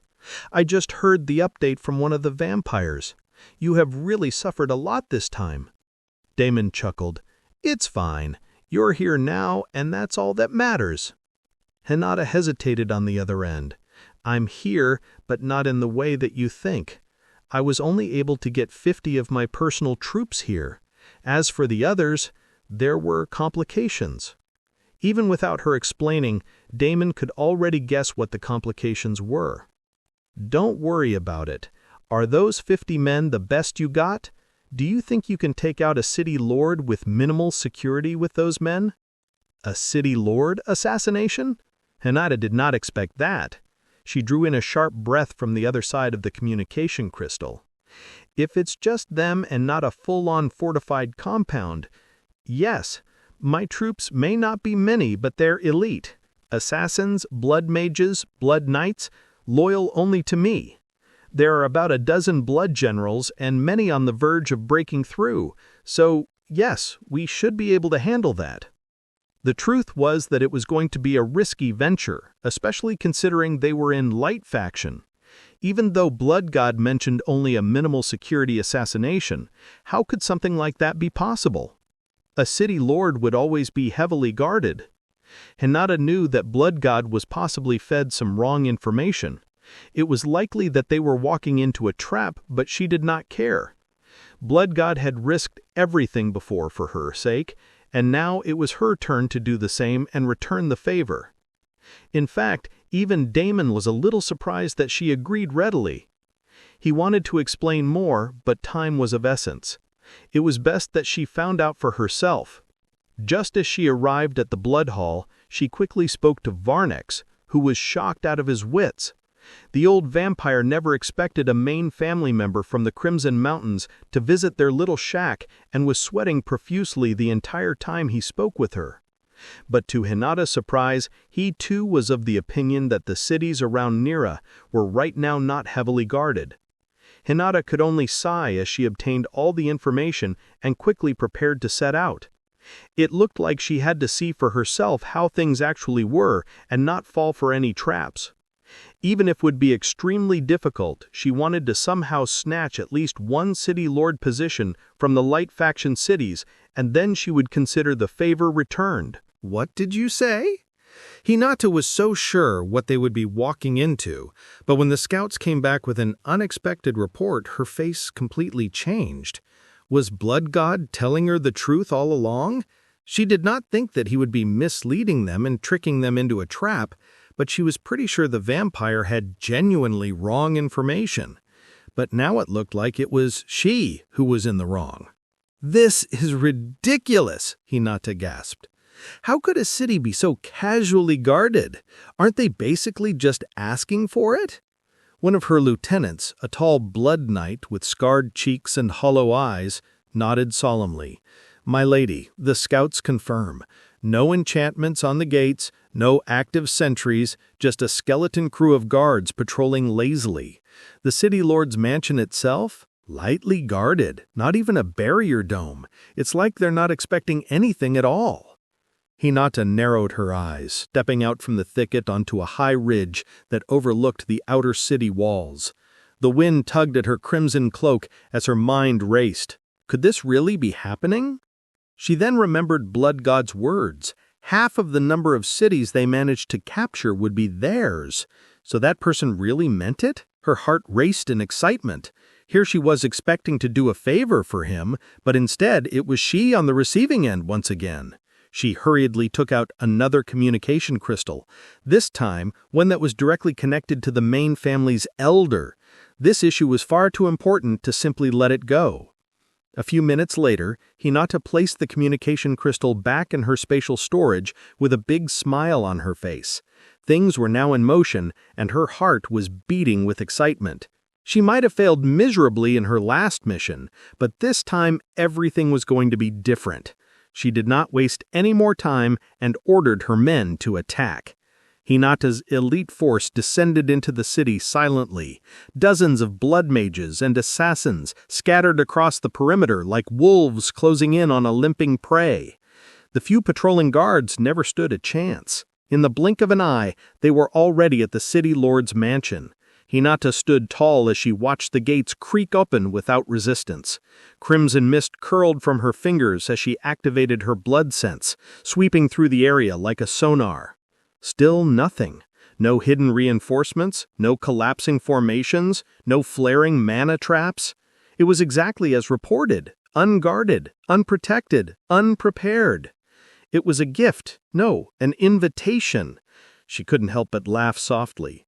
"Blood God, just what the hell are you planning?" she murmured, eyes gleaming. But regardless of his grander scheme, this was now her moment. Her failure in the past would be buried here, beneath a mountain of corpses and many captured cities.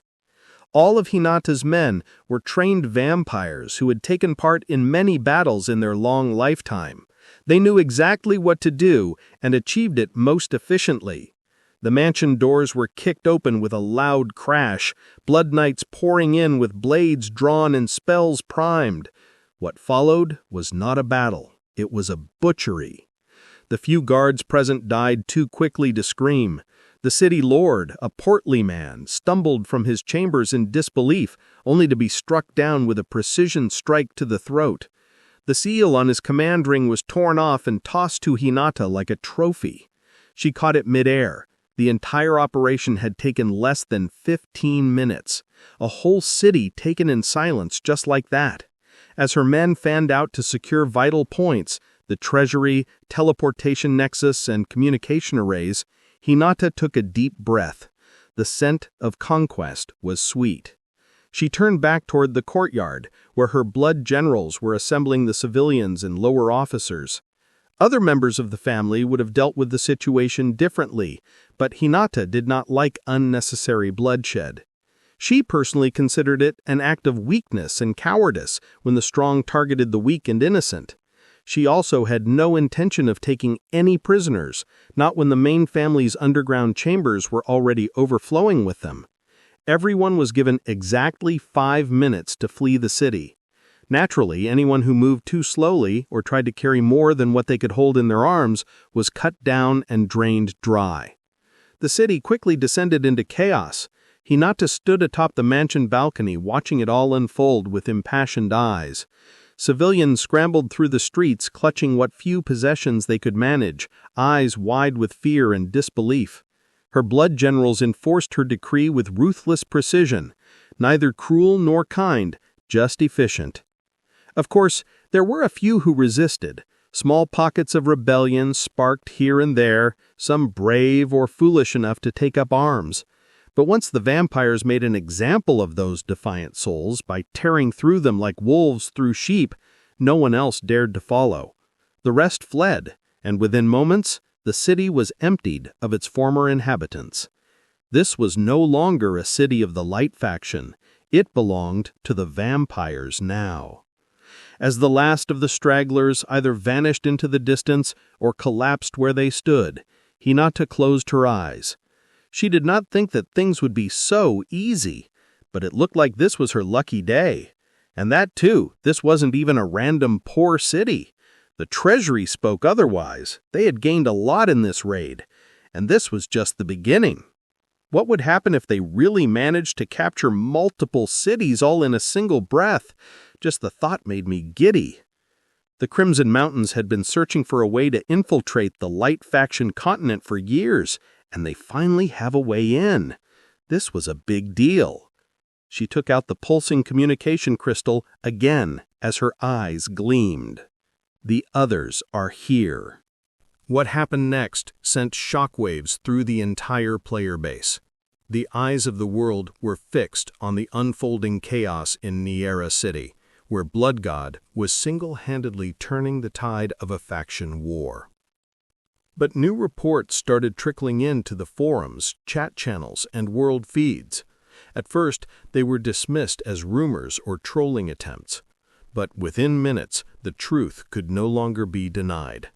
An enormous vampire army had emerged seemingly from nowhere. Silent and swift, they descended upon the surrounding region like a crimson plague. They targeted the 5 major cities around Niera.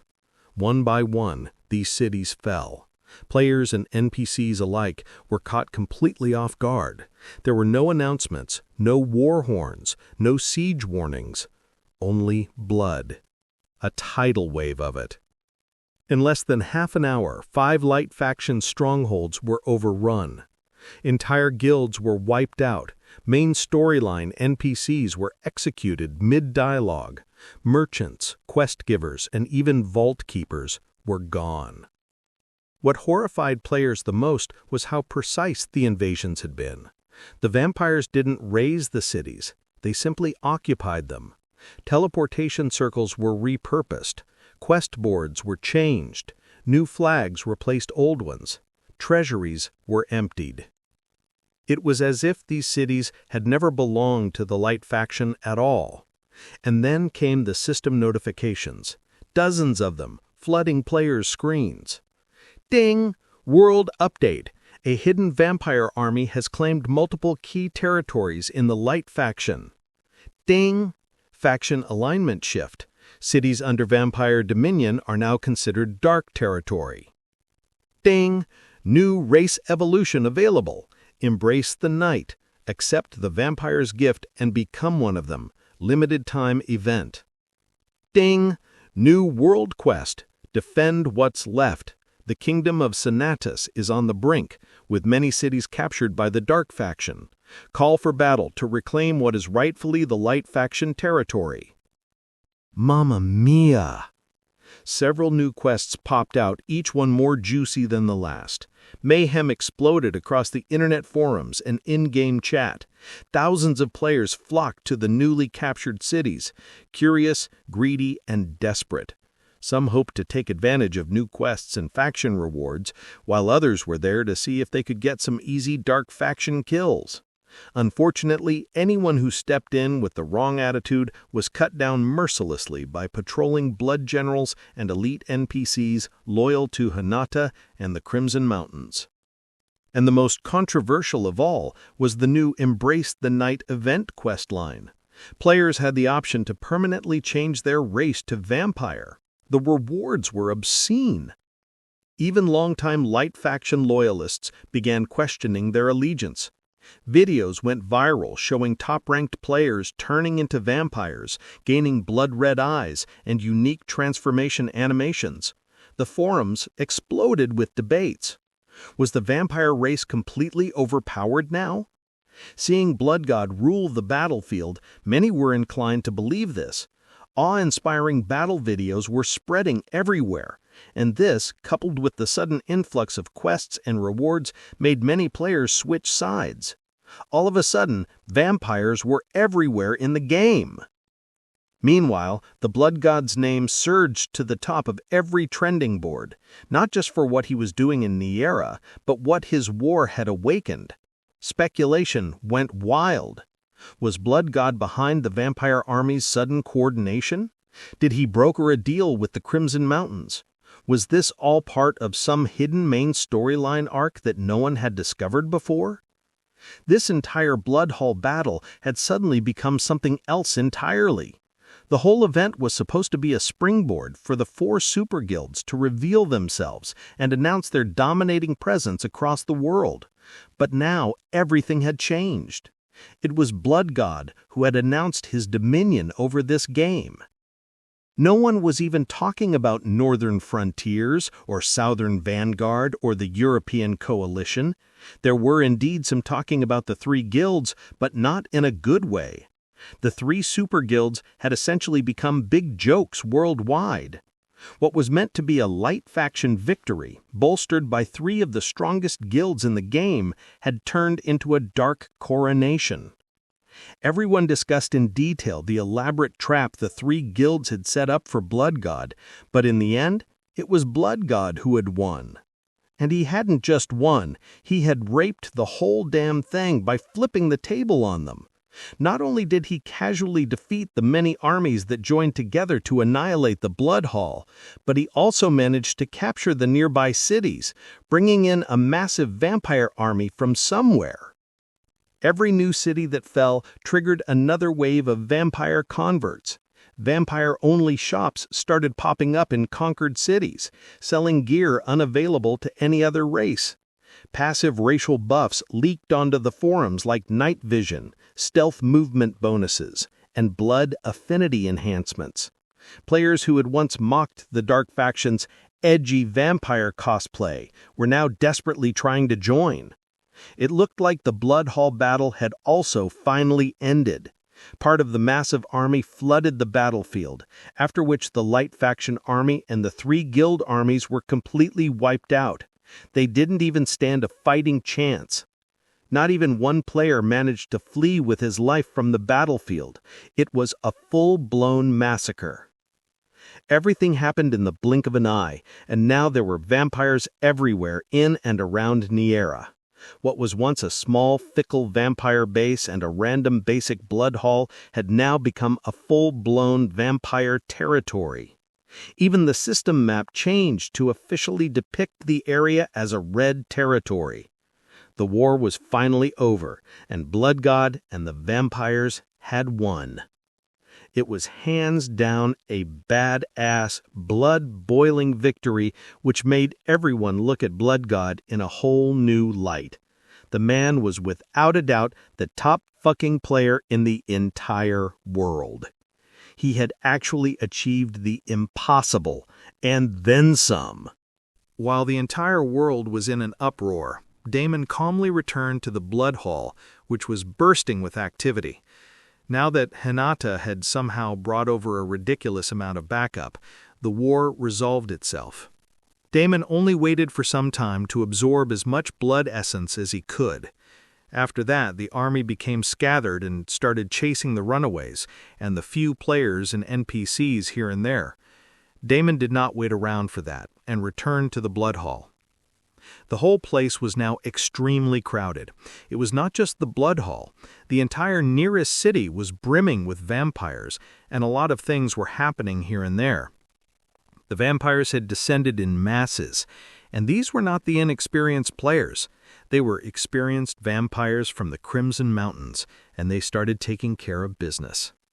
Damon knew he had to attend to many duties now as the city lord, but he did not care about it right this second.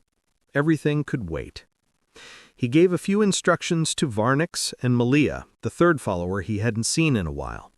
This was the perfect chance for her to show her administrative abilities, so he was curious to see just how capable she was. Setting all that aside, there was only one thing he cared about most at the moment. Damon quickly rushed over to the private chambers in the Blood Hall, the ones in his section. He had already sent out orders not to allow anyone into his section, so when he entered, there were only a couple of attendants running around here and there. Damon did not mind them and quickly entered the first room. There, lying on a luxurious bed in the center of the room, was Aurora. She lay motionless atop the crimson silk-draped bed, her body curled slightly. Her breathing was ragged, and it looked like she was suffering a lot. Damon's heart ached.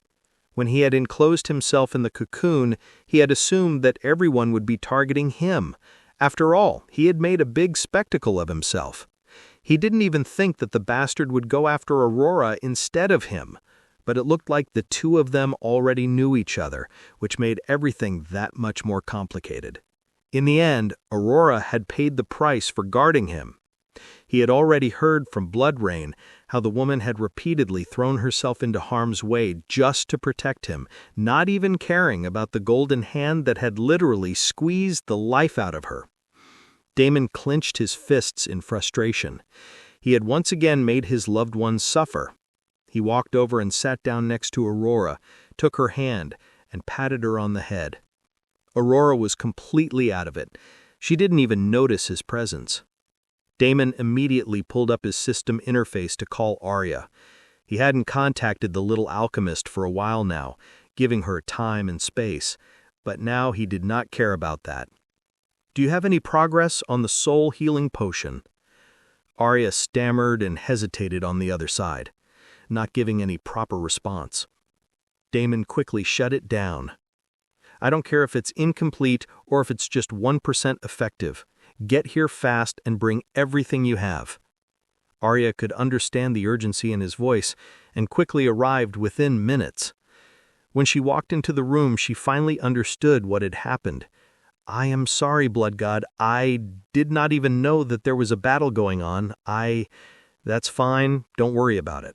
Your strength is not in combat. I don't expect you to fight for me." Damon nodded, still patting Aurora's head. "She is suffering a lot. She experienced several soul attacks. I think her soul is severely damaged. Can you help? Do you have anything that can help?" Arya's expression hardened as she hurried to Aurora's side, already pulling out vials from her satchel. The familiar scent of alchemical reagents filled the air. "I can stabilize her, maybe," she murmured as she opened one and passed it to Damon. Damon lifted Aurora's head and helped her drink it. Her body flinched ever so slightly. A faint tremor passed through her limbs, her eyelashes quivered, and her ragged breathing slowed just a touch, but it was nowhere near enough. "Give me more." Arya did not delay. She took out more of the vials and handed them to Damon. "The effect is only going to reduce with each one." Damon nodded and continued feeding her. Thankfully, her condition stabilized after she drank several vials. As the last drops of the 20th potion slid past her lips, color returned to her face, and she visibly seemed to be doing a lot better. "Blood God," she murmured as she inched closer to him.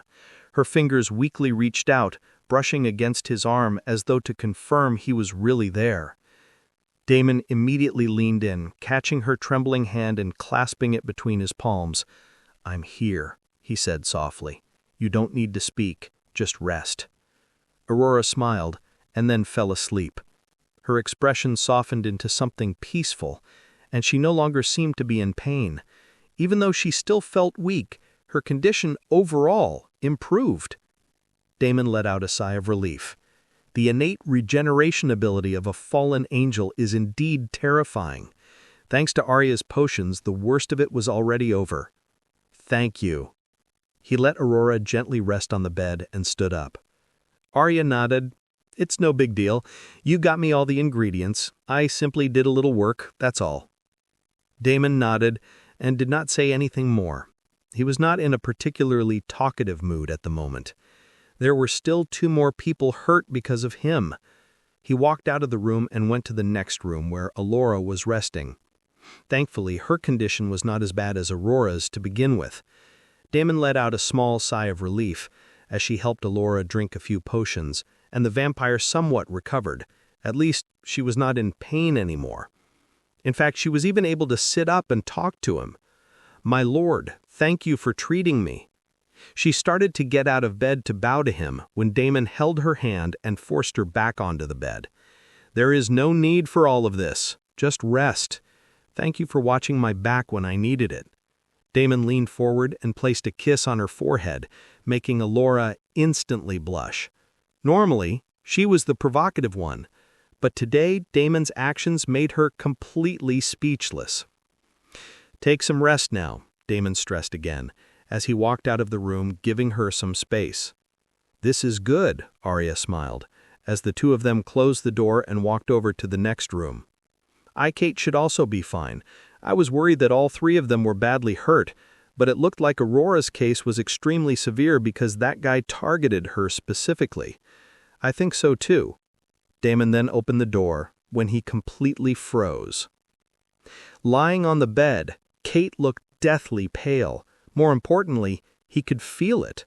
Her heart was barely beating, her blood essence was sluggish, and her entire being was closer to death than to life.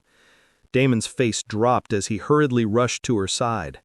He immediately activated his blood heal, a powerful healing skill that used his blood essence to heal the target, but it was doing nothing at all. "Give me the vials," he desperately looked at Arya. Arya also had a grave look on her face as she handed over all the vials in her possession. She had about 100 left, and she took them all out. Damon's entire body trembled as he lifted Kate's head. Her skin was ice cold, colder than a corpse. Even her lips, once rosy with vitality, had turned a dull gray. "No, no, no, no," he muttered under his breath, his composure cracking for the first time in a long while. "Stay with me, Kate. Don't you dare leave me now." He tilted her head back and poured the first vial between her lips. Nothing, not even a twitch. Her heart was still barely responding, its faint thump weaker than a dying ember. Damon clenched his teeth so hard that blood trickled from his gums. He fed her a second vial, then a third, then 10 more. There was still no response. Damon did not give up. He continued feeding her one vial after another desperately. Seeing him in this state, Arya quietly excused herself. "I will make more of these now. I think I can improve their quality after observing everyone's condition." Damon did not even hear her. He simply hugged Kate and continued to feed her more and more potions. There was still a chance that when she died, she could merely respawn in a graveyard and there would be nothing wrong with her. But something told me that this was not the case. He didn't know what to do now. What was he supposed to do now? Right, Hinata, the vampires. He gently placed Kate on the bed and immediately disappeared. The next second, he appeared in the middle of the hall full of vampires. And these were not just any vampires. They were the elders of the main families of the Crimson Mountains. And Damon now stood alone, facing all of them at once. The atmosphere shifted the instant Damon appeared. Conversations died mid-sentence, the sound of armor and robes brushing against stone halting in unison.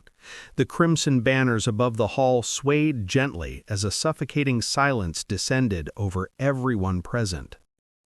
All the crimson eyes landed on the single vampire who was standing at the center of the hall, still wearing his battle-worn gear that was not even worth mentioning in front of what the others in the hall were wearing. But this only added extra mystery to the new Nira City Blood Hall Lord, who had appeared out of nowhere and achieved so much in such a short period of time. The many elders of the vampire families curiously looked at Damon and the obnoxious title hanging over his head, displayed brightly for everyone to see. Blood God. What a ridiculous, arrogant title. Many had, in fact, expected a flamboyant fool when they heard of him, a fool who wanted to be rescued from the big mess he had dug himself into. But when they arrived here, everything was completely unexpected. The flamboyant fool was not at all a flamboyant fool. Instead, he was a supreme master strategist who had somehow lured all the neighboring city armies to attack him at the same time, only to turn around and launch a surprise attack on them at the last minute. While the strategy seemed simple enough, not everyone had the ability to hold down the armies for so long, which was the only way the plan would have panned out. If there had been even a single slip, then everything would have collapsed, and the army would have raided the lone city and obliterated it without sparing any effort. Such a task was almost impossible. And yet, this young blood expert had done it. He had done it through sheer dominance, through terror, cunning, and blood. The proof of that was written across every scar on his armor, every smear of crimson that hadn't yet dried. The scent of death still clung to him like a mantle. Many of the elders gave him an approving nod. The fact that this man was here right now and not relaxing and enjoying himself, indulging in debaucherous victory celebrations, was another proof of his mindset and temperament. Unlike the young bloods, he was well seasoned to not lose himself in all the glory and chaos that came with power and victory. Finally, one of the vampires sitting at the far corner of the throne room leaned forward, revealing himself from the shadows. His crimson eyes gleamed beneath a mane of silver hair, and his dark red robe was drenched in centuries of power. Clearly, he was a high-ranking elder from one of the main families, a proud vampire of the highest noble lineage. "So," the vampire drawled, "this is the infamous blood god everyone speaks of. I half expected a pretender, not a man who walks in wearing the scent of war still clinging to him." A few soft chuckles rippled across the room, but they died instantly when Damon's cold gaze turned toward them. The vampire elder did not seem to care about Damon's attitude, but someone else quickly pointed it out. "Boy, you are addressing the elder of the Karakan family. Don't just stand there like a statue. Kneel down and pay your respect first." The command snapped through the hall like a whip, sharp and authoritative, but Damon didn't move. He didn't even blink. Every pair of crimson eyes flicked between the speaker and Damon, as if watching a fuse burn down toward an explosion. When Damon finally spoke, his voice was calm. He turned his head toward the vampire who had dared to demand it. "I don't kneel." Unexpectedly, he then turned toward the elder and bowed slightly.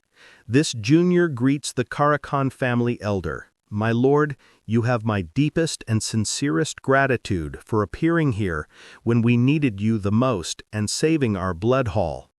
Even though Damon was not completely obedient and subservient, his attitude and gestures were polite enough, and his words gave a lot of face to the main families. Everyone knew that he did not need any help, and for him to speak in this manner showed that he was not a brash, arrogant brat whose head did not become too heavy from a single victory. The elder from the Karakan family chuckled quietly. "I like you, young vampire. You are not a bad seedling at all. Calm eyes, firm tone, and enough spine not to crumble under pressure. Good. The Crimson Mountains have seen far too many who mistake fear for respect." He leaned back in his seat, a faint smile tugging at his lips. "But tell me, blood god, now that you have taken the first step, what do you intend to do next? How do you plan on ruling this small territory within the Light Faction continent when there will be another war at your doorstep in a heartbeat? Do you have the strength to defend against the entire Light Faction continent?" Damon immediately shook his head without any pretense. "I do not possess that kind of strength, my lord, and it was never my intention to vie for the Light Faction continent all on my own. I merely wanted to try my best and obtain a small foothold, which I proudly present to the main families of the Crimson Mountains as a tribute." Damon's words shocked almost everyone in the huge throne room, including the elder, and the vampires immediately began to murmur among themselves. Did he just say tribute? Is he giving the city away? Another scoffed softly. Nobody could believe that the vampire who calls himself Blood God actually offered everything he had won from the war to the Crimson Mountains. The Karakan elder, however, remained silent. His sharp gaze never left Damon. His smile then suddenly widened, and the elder chuckled again. "You are a shrewd one, aren't you?" While everyone else seemed to be discussing the foolish behavior of simply handing over all the territory without any terms or conditions, or even any rewards, the Karakan elder seemed to know what was really going on. A single territory in the middle of the enemy faction, like this, was pretty much a bleeding resource. There was not much profit to be had, and one needed a massive army to even protect the territory.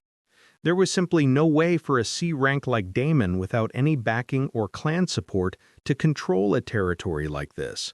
It would only end up being a losing battle that would cost him a lot. Instead, by offering everything without any demand, the young lord had once again shown his strategic prowess. Even someone from the Karakan family would only lose face if they accepted such a tribute, stripping the valiant and heroic young lord of his position. The elder now had no choice except to allow him to continue as the Nyera city lord while also accepting the majority of the responsibility. It was a lose-lose deal, packaged as a free offer. Another bold move from the young vampire lord. The Karakan elder was tempted to call Daemon on it, but the truth was that even they had been itching for a war with the Light faction for a long time now. Even though he knew he was being taken for a ride, he did not bother refusing it. "Fine, let it be as you wish. The main families will each take a city under their control, and you will continue to remain as the lord of Nyera City." The man laughed again, giving Daemon another nod of approval. However, the wily old vampire made sure to share the burden of the undertaking among all the main families, and not just put the whole weight on the Karakan family. The other main families also did not seem to mind. After all, everyone was excited to finally have a foothold in the Light faction. If it were just Nyera City, it was nothing much, but this was 7 cities in total, a pretty big deal. One by one, all the other elders cleared their throats and voiced out their approval. Daemon was not familiar with any of them. Demora Valoros from the Valoros family was the only one whom he recognized. Even in his last life, he never had a chance to see any of these prominent figures. Normal players couldn't exactly come in contact with the main families so easily, but now everything had changed. Daemon's plan had also worked perfectly. In all honesty, he never expected the Blood Hall battle to become such a big event. This was a gain beyond his expectations. He would have to thank the super guilds for this unexpected gift. Normally, he would have been over the moon about this new development and would have been all over the main families of Crimson Mountains, even perhaps milking more benefits from them. But right now, his mindset was different. He did not really care about any of this. There was only one thing on his mind. Daemon did not bother talking any more politics right this moment, and quickly came to the main thing he wanted to talk about.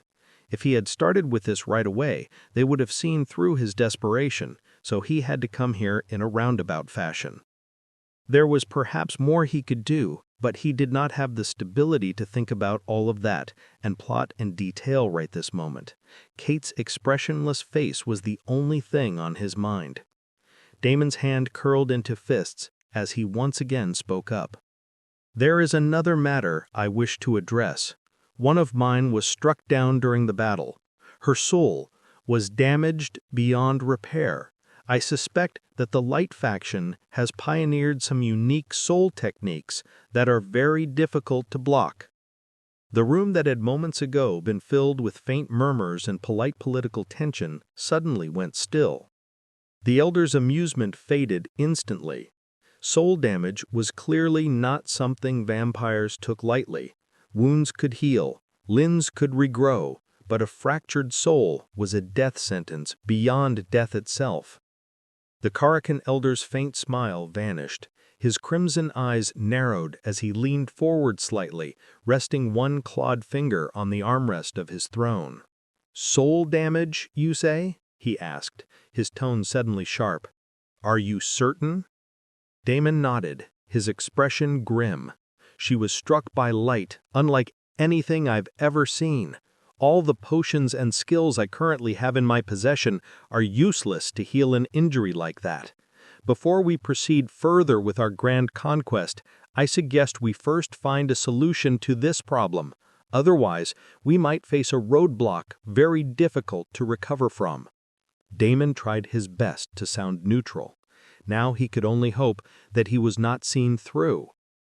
A few seconds passed in silence when Demora Valoros finally spoke up. "You are right in bringing up this issue. We might have to pause our march and consolidate this territory if the Light faction has truly succeeded in creating a powerful soul attack. We have a few talented alchemists in our family. I can send them over to take a look at the injury. We can prepare accordingly afterwards." The Karakan elder nodded slowly, his sharp gaze drifting between Damon and Demora. "That would be wise," he added. "If the Light faction truly has developed such a weapon, we'd be fools to advance blindly. Soul magic is very difficult to decipher. If they've harnessed divine light to pierce the essence of the undead, then the war has entered a new age." His eyes flicked back to Damon. "You said this happened during the battle? Describe the attack." Damon was annoyed at how long everything was taking, but if he pushed this any further, then things would be revealed, and he might not end up getting what Kate needed so easily. He could only explain things for now. The discussion continued for a while, and the alchemist's visits were arranged. However, it was still going to take a few days to set everything in motion, days which Kate did not have. Damon could only grit his teeth and push his luck once again. "Is there any soul-mending potion available in the meantime?" The elders exchanged looks as if they were seeing what the other was going to respond. Many then shook their heads. Even the Karakan family elder responded with a big no. "Not that we know of," he said with a sigh. He looked sincere enough, but Damon could tell that the old vampire was clearly hiding some things. Not just him, but everyone was. He clenched his fists tightly as he was not exactly in a position to push this any further. Now was not the time to start another fight. There was nothing more for him to do here. Damon swallowed his anger and bowed a little again. "Then please excuse me. I have some things I need to attend to before I can further address some issues with the esteemed families." The Karakan elder gave a slow nod. "Of course," he said evenly. "You've had a long campaign, young lord. See to your matters. We will remain in the city for a few days to oversee the transition and secure our foothold." Damon could feel their gazes following him as he turned and made his way out of the hall. Dozens of crimson eyes were studying every step he took, some curious, some respectful, but most calculating. He could almost taste their thoughts, but they didn't see the trembling fury beneath his calm expression, the blood aura simmering just under his skin. Damon did not return immediately to Kate's room. He waited outside the throne room for a few minutes when a familiar face walked over to him. Hinata had an awkward expression on her face, and Damon knew exactly why she was wearing such a look. "You have a deal for me, I presume?" Damon asked with an indifferent face. Hinata nodded with a bitter smile. "I am sorry. I am helpless in this matter. If I could, I would have already—" Damon stopped her. "You don't have to explain. I understand very well. Nothing is free in this world. So what is the deal?" Hinata sighed. "My family is willing to share a soul-mending healing elixir recipe with you, but—" She hesitated. "Go on," Damon nodded. "They want to know what exactly you did back in that demon city. They want to know how you defeated the demon lord's successor without even crossing into C rank." Damon sneered inwardly. He had already expected this. In fact, he was counting on this. Even though he had tried his best to remain calm and not sound desperate, these old vampires had decades and perhaps centuries of experience. He did not expect them to be fooled by his acting so easily. They were bound to see through him and his need for a soul healing potion. It was only a matter of time for the bargaining to start, and now they have stated the price for it. "Listen, Blood God, this is your private secret. I suggest that you don't concede so easily. If you wait a few days, maybe I can—" Damon once again interrupted her. "It's fine. I will agree to it. I will tell you all about that day, but first, can I have the elixir recipe? It's not that I don't trust you, it's just that I do not have time on my side right now." "Are you sure? It's only a recipe. You can always—" She started, but she quickly stopped as she saw the serious look on Damon's face. Here. They had actually authorized me to hand over 5 of these potion bottles in addition to the recipe in case you tried to haggle. You can have it." She also handed the alchemical recipe along with it. "This is the correct one. It's not a fake. You can trust me." Damon nodded gratefully. He had no doubt about the authenticity of the recipe. The vampires were always on the lookout for alchemists, and if he managed to make potions out of this recipe, then they would approach that alchemist and try to poach them to their side. It was only a win-win for them. As for the extra potions, he could tell that Hinata had a role to play in that. "Thank you. I will not forget this. You have helped me more than you know. I will always owe you one." Damon truly meant what he said. He also did not plan to renege on his deal. He would tell them everything they wanted to know because he had a reason to do so. For his main plan in the Crimson Mountains to work, he needed the main families to start fighting with each other, and this seemed to be a good enough starting point as any. "I will tell you everything about the Demon City secrets," Damon started explaining. Hinata nodded and then listened carefully. "The thing is, every demon city, or at least some of their cities, has a secret hidden within them. It's a weapon, a fail-safe mechanism to ensure that the city absolutely doesn't fall into the wrong hands. But at the same time, it's also a double-edged sword." "What kind of weapon?" "It's a magic skill crystal, one that contains a powerful demonic soul. When the crystal is broken, the demonic soul is released, and, without proper preparations, it is bound to take control of the strongest vessel in the vicinity. I just took a gamble that the Demon Lord's heir would be that vessel, and after that, you know what happened." Hinata's eyes widened. "A demonic soul crystal," she whispered. Her fingers twitched at her side, betraying the excitement that even she couldn't hide. "This is huge. With this, we can unleash chaos into a demon city before we begin our assault. This would reduce our efforts by half. This is a huge advantage. You have truly been generous to us. The soul recipe we have given you is nothing compared to this." Damon did not say anything, but Hinata nodded with determination. "Thank you. This is not the end of this. I will inform my family elders. I will make sure they compensate you properly. Trust me.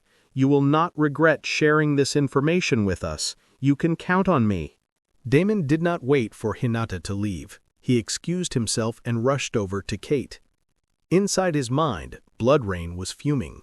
"My liege, I hate it. You should not be kneeling and bowing to these dogs, begging them for scraps. You were born to rule. All these so-called noble families should cower in your presence, not demand things from you. It's just the life of a single human woman. Why not simply let it go? The fallen angel is now doing much better, and she is the more useful one after all." Bloodrain wanted to continue talking, but she abruptly froze. Even within the depth of his soul, the weapon spirit could suddenly feel an intense, murderous aura. She knew that moment that she had crossed a line and closed her mouth. Damon silently walked over to Kate, who still showed no signs of improvement. He looked at the 5 vials in his hand and then at Arya, who was sitting on the side and was busy with a cauldron. He threw one of the vials to her. "Here, take this, and this recipe. Do you think you can make the soul-mending potion better?" He had not much faith in the potion shared by the Valeros family, but he did not have any other option at the moment. He could already tell that there was nothing poisonous within it, so he might as well give it a try. Arya accepted the potion and wordlessly got to work. She was in her work mode and was completely serious. There was no more nervousness or indecisiveness in her behavior. She moved as if she was in her own world, and Damon let her do her thing. With the 4 remaining potion bottles in his hands, he went over to Kate's side again and sat down on the bed. He gently propped her up and started feeding her all the potion he had left little by little. At first, he had not much hope, but slowly Kate started breathing better. Her blood flow became less sluggish. Even a faint stream of mana flow returned to her body. Damon's eyes immediately lit up. He allowed himself a flicker of hope. Kate's skin began to lose its ashen pallor, a faint flush of warmth creeping back into her cheeks. Her fingers, limp and cold before, twitched slightly, as if reaching for something in her sleep. Damon's heart thudded heavily in his chest. He could feel it. Her soul was still fractured, but the potion was holding it together, buying time, precious, fleeting time. Damon brushed a strand of hair from Kate's forehead, his touch trembling. "Just some more time, okay? Give me some more time, and I will find something to heal you. I will turn the entire world if I have to. Just please, give me some more time." Damon hugged her closely and kissed her on the forehead. Then he let her gently rest on the bed again, when unexpectedly Kate opened her mouth and mumbled, "Damon, it's cold. Don't leave me. It's very cold. I hate it." Damon's heart clenched painfully. This was all because of him. If he had been stronger... He immediately pulled her into his arms, wrapping her in his warmth. "I'm here. You're not cold anymore. Do you hear me? I won't leave you. Not now, not ever." "But what about her, then?" A small smile appeared on Kate's face. "You love her too, don't you?" Damon froze. "No, I don't. You are the only one that matters." Damon did not even hesitate before he answered her, but it looked like Kate did not buy it. "You're a bad liar." Kate smiled. "It's fine. You should be with her, not me. I'm weak and pathetic. She is the one strong enough to stand beside you, not me. So choose her. I will be fine." Damon pulled her closer and hugged her tightly. "Shut up and stop talking nonsense. I love you, okay? I am not going anywhere. Nothing matters more to me than you do. I'm sorry I was useless to let this happen to you, but just give me this one chance. Nothing like this will ever happen again. Just save your strength and give me a little time. I will make all of this okay." Kate smiled again, nuzzling happily against him. "I really don't care even if I die right now. Dying in your arms feels like heaven." "Shh! I asked you to shut up, didn't I?" Kate smiled and remained silent. A few drops of tears spilled from her eyes, which Damon quietly wiped away. In a few minutes, she drifted asleep. For many things ran in his mind. Then he gently placed her on the bed and stood up to leave. "Arya, look after her. I will be back." "I will be here. I can make more of this. Just give me some time, and I will make sure she is doing better." Damon only gave a nod and started walking outside. Immediately, Varnix rushed over to him. "My lord, there are many waiting to talk to you." The vampire gulped. "They are from the main families." Damon had expected as much. Valeros' family had done it quicker because they already knew what they wanted from him. The others simply took a little extra time. They all knew he needed something, and they did not waste this opportunity. "All right, I will visit all of them." Damon walked towards the first chamber where the vampire from the Karakin family was waiting. Surprisingly, a blood general was waiting for him. Not just any ordinary vampire. "Tell me, to what do I owe this pleasure?"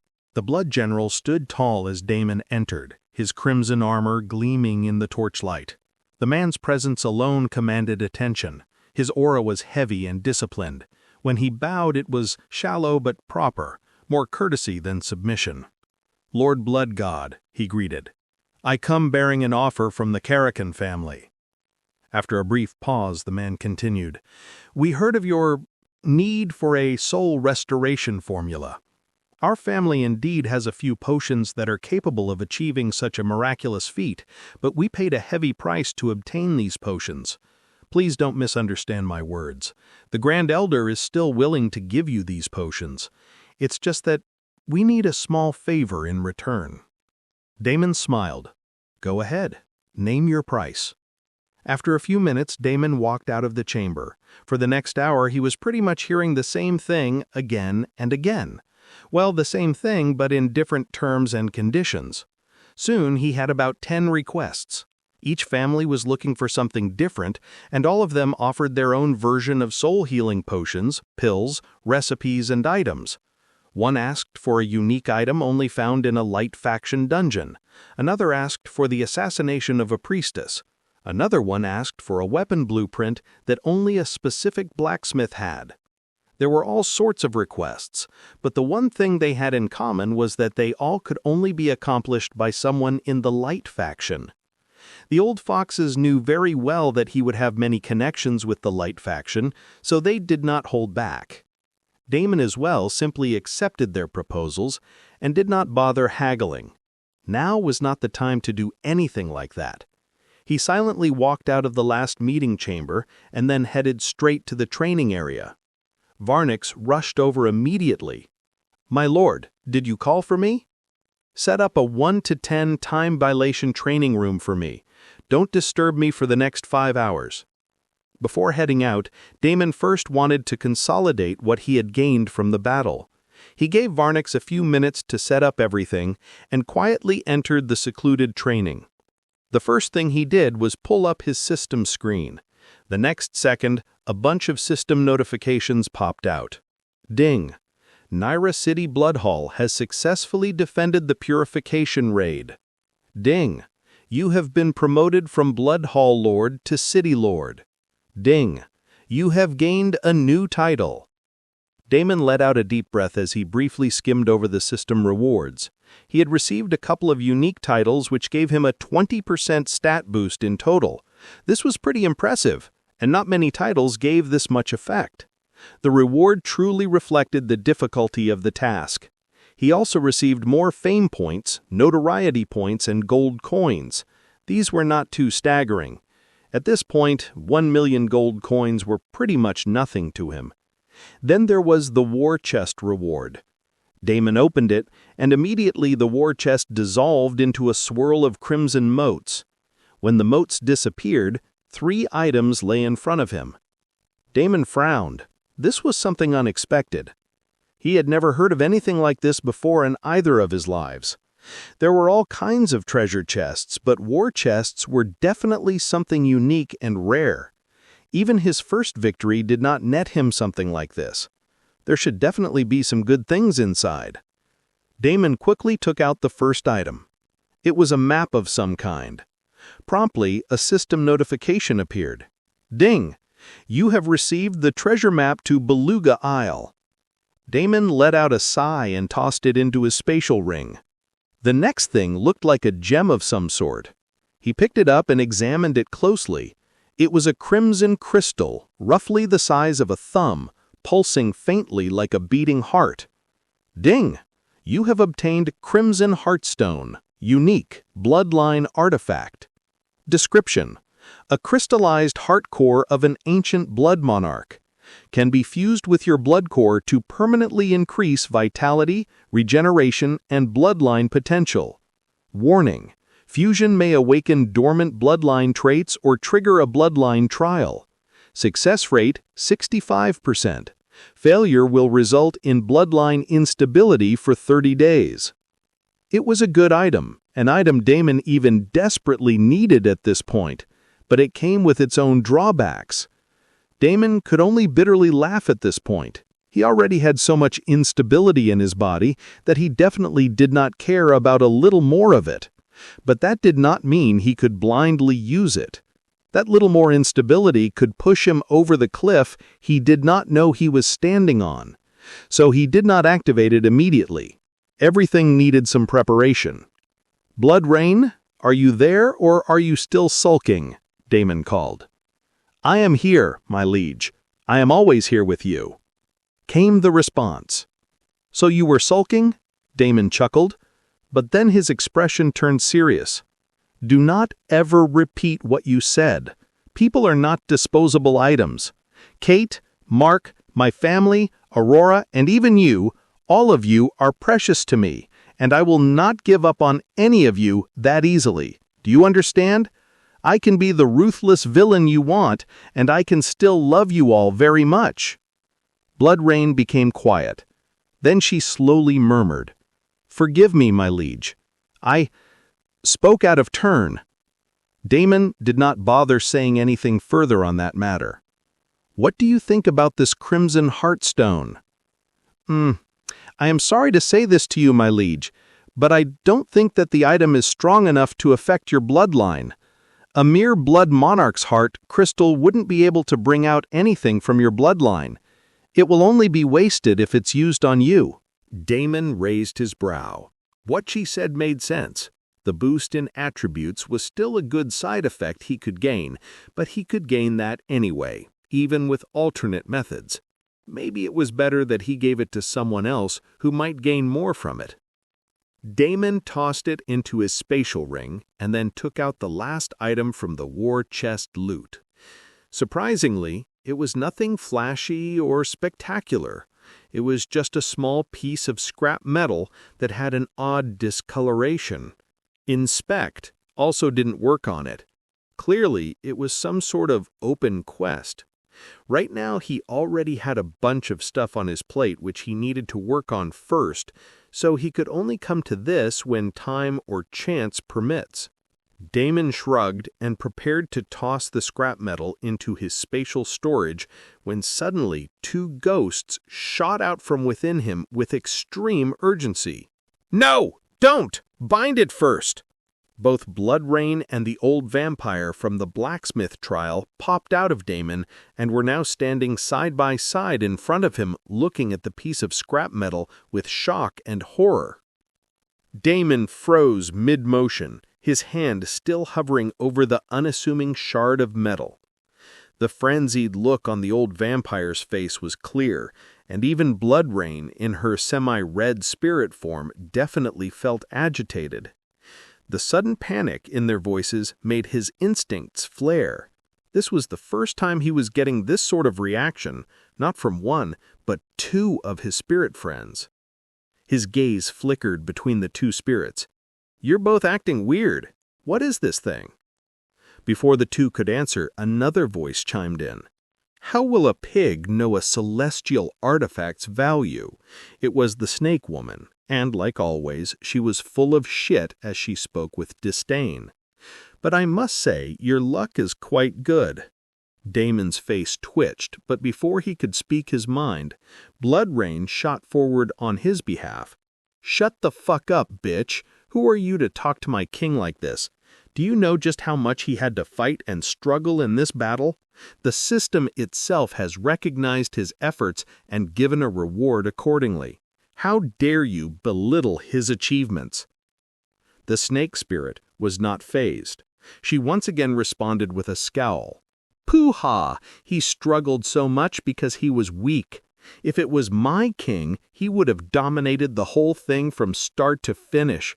My king is the undefeated Venom King. When he walked into a battleground, his enemies fell by masses. He was not weak like this bloodsucker to rely on petty schemes and flimsy alliances. My king would never bow to another." Bloodrain's crimson eyes flared like burning coals. "Then your so-called king must have died choking on his own poison," she spat, voice laced with venom of her own. "Because I don't see him standing here now, do I?" The serpent spirit hissed sharply. Her spectral form suddenly appeared out of nowhere, and her entire silhouette was burning with some sort of emerald fire. "You dare? Watch your tongue, blood wraith. If not for the soul seals, I'd already be dead," Bloodrain finished with a smirk, arms crossed. "Now shut up and don't disturb us. No one invited you here anyways." The air between them vibrated with killing intent, their clashing auras distorting the training chamber's temperature, one side boiling hot with crimson rage, the other icy with green venom. The other spirit, the old vampire, silently watched these 2 go at it as if he was enjoying a catfight while munching on some popcorn. Damon pinched the bridge of his nose. "Enough!" His voice wasn't loud, but it caught the attention of the 3 spirits. "You 2 can piss on each other's graves later. Right now, I want to know what this scrap is." The snake spirit scoffed, but reined herself in. "That scrap," she spoke with hatred and bitterness, "is a fragment, broken and chipped away from something whole, something at least mythical grade and potentially celestial grade." Bloodrain quickly added, "My liege, quickly bind the fragment with a drop of your blood. Otherwise, the thing might just disappear right in front of you. I have heard void holes forming randomly around items like this, sucking in everything in sight, including the mythical grade item. These items are too strong and fate-defying. It's not easy to hold on to them. Now, my liege, do it now." Damon did not hesitate. He immediately pricked his thumb and let a drop of blood fall onto the fragment. The instant his blood touched the metal, a violent surge of energy erupted, sending ripples of energy that cracked the stone floor beneath him. A blood-red pulse expanded outward, bending space itself. The air shimmered, distorted, as though reality had been struck by a hammer. Damon's body stiffened. The blood drop sank into the fragment. Then came the sound, a deep, ancient clang. Everything shook for a moment. The entire world trembled, making many powerful figures pause and stare into the distance. But it was only for a moment. When the powerful figures tried to sense the source of the disturbance, nothing could be found. Meanwhile, runes began crawling silently across the fragment's surface, glowing in molten crimson and gold, forming a strange circular sigil. Bloodrain gasped. "Well done, my liege. Congratulations!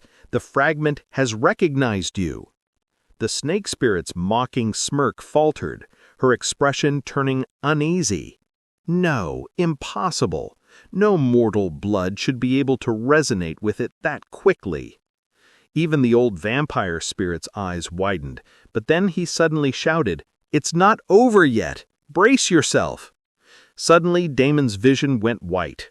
An excruciating pain assaulted him as he felt himself pulled somewhere deep and dark, somewhere he did not belong. After a second, he found himself standing in the middle of nowhere. Darkness all around him. No, not all around him. There was something bright and fiery in front of him, hot enough to burn him entirely in the fraction of a second. Damon's heart sank for a second. He had a feeling that if this thing burns him, then not even a trace of him would be left behind. It would be as if he had never existed. But thankfully, everything simmered down. He was able to open his eyes and see. In front of him was an ancient, broken forge, suspended over an abyss of fire. Chains of flame erupted from the abyss and twisted around him, but they did not hurt him. A colossal anvil floated, fractured, scorched, part of its form fading into the void. From within that anvil came a voice. It wasn't loud, yet it carried infinite weight, shaking his very soul. "Bloodsucker, you do not possess the qualifications to stand in front of me." Damon stood frozen, unable to move even a muscle. "I am what remains of the world anvil, the forge that shaped creation and unmade gods." The voice rumbled like thunder over molten seas. "You dare feed me your essence?" A low, booming chuckle echoed. "Very well. Since you are here, let us see if you are worthy to wield what was meant for gods." A blinding surge of heat exploded from beneath Damon's feet, and the forge roared to life. Rivers of molten metal cascaded through the cracks of the broken anvil, forming glowing streams that circled him like serpents of living fire. The oppressive heat should have seared him to ash, but instead, the flames licked at his skin without burning, as if testing his endurance, his very essence. All around him, fragments of the void ignited with visions, flashes of divine wars, titans hammering worlds into shape, blades that split stars, and God screaming as a massive weapon of some sort devoured them. Damon couldn't see everything clearly. He was only able to see some of it. The forge was showing him its history, its wrath, its reason for existing. The voice of the world anvil boomed again, deeper this time. "The forge tests not your strength, bloodsucker, but your resolve.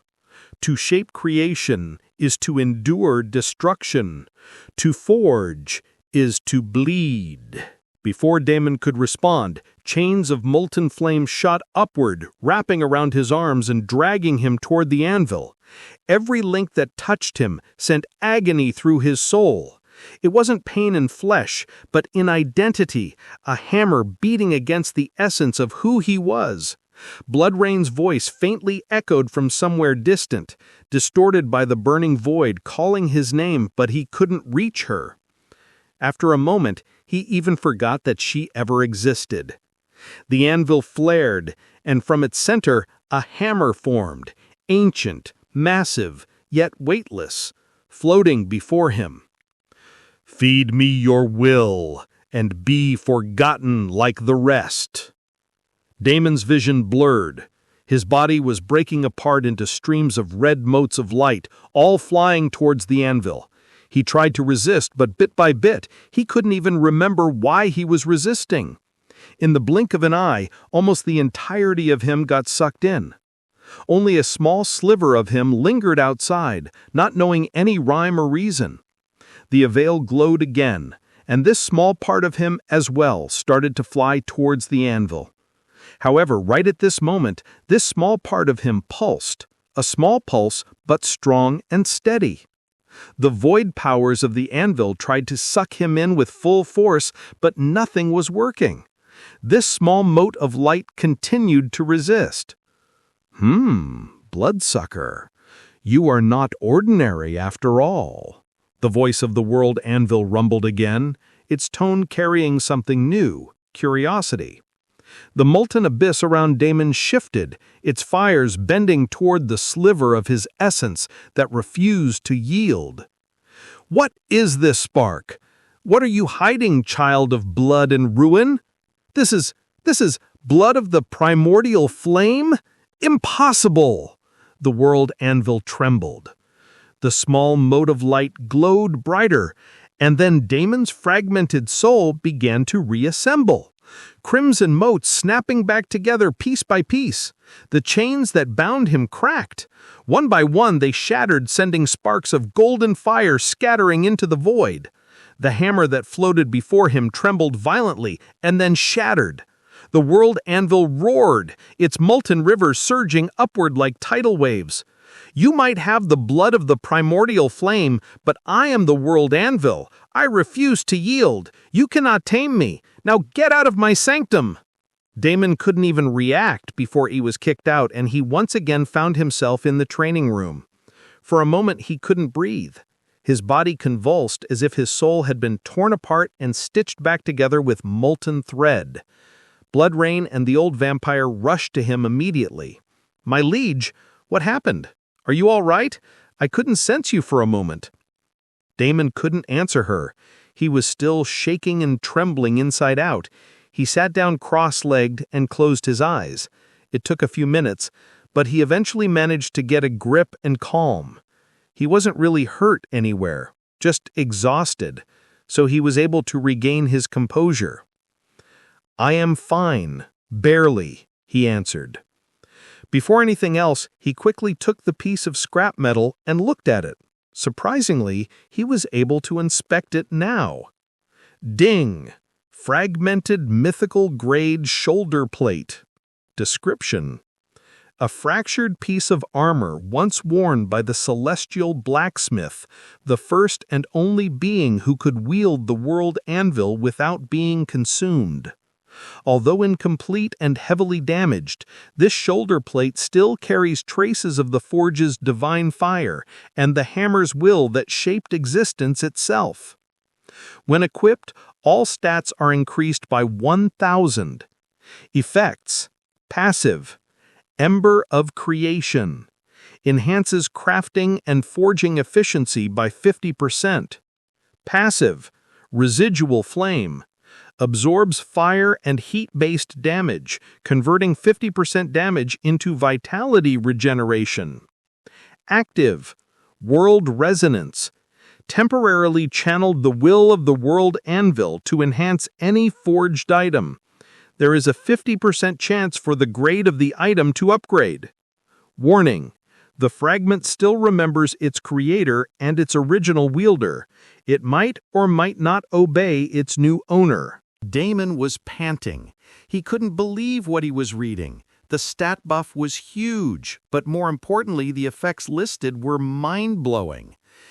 But he then saw the warning at the bottom, and suddenly he had a stinking feeling that the might not obey scenario was going to be a lot more often than the might obey scenario.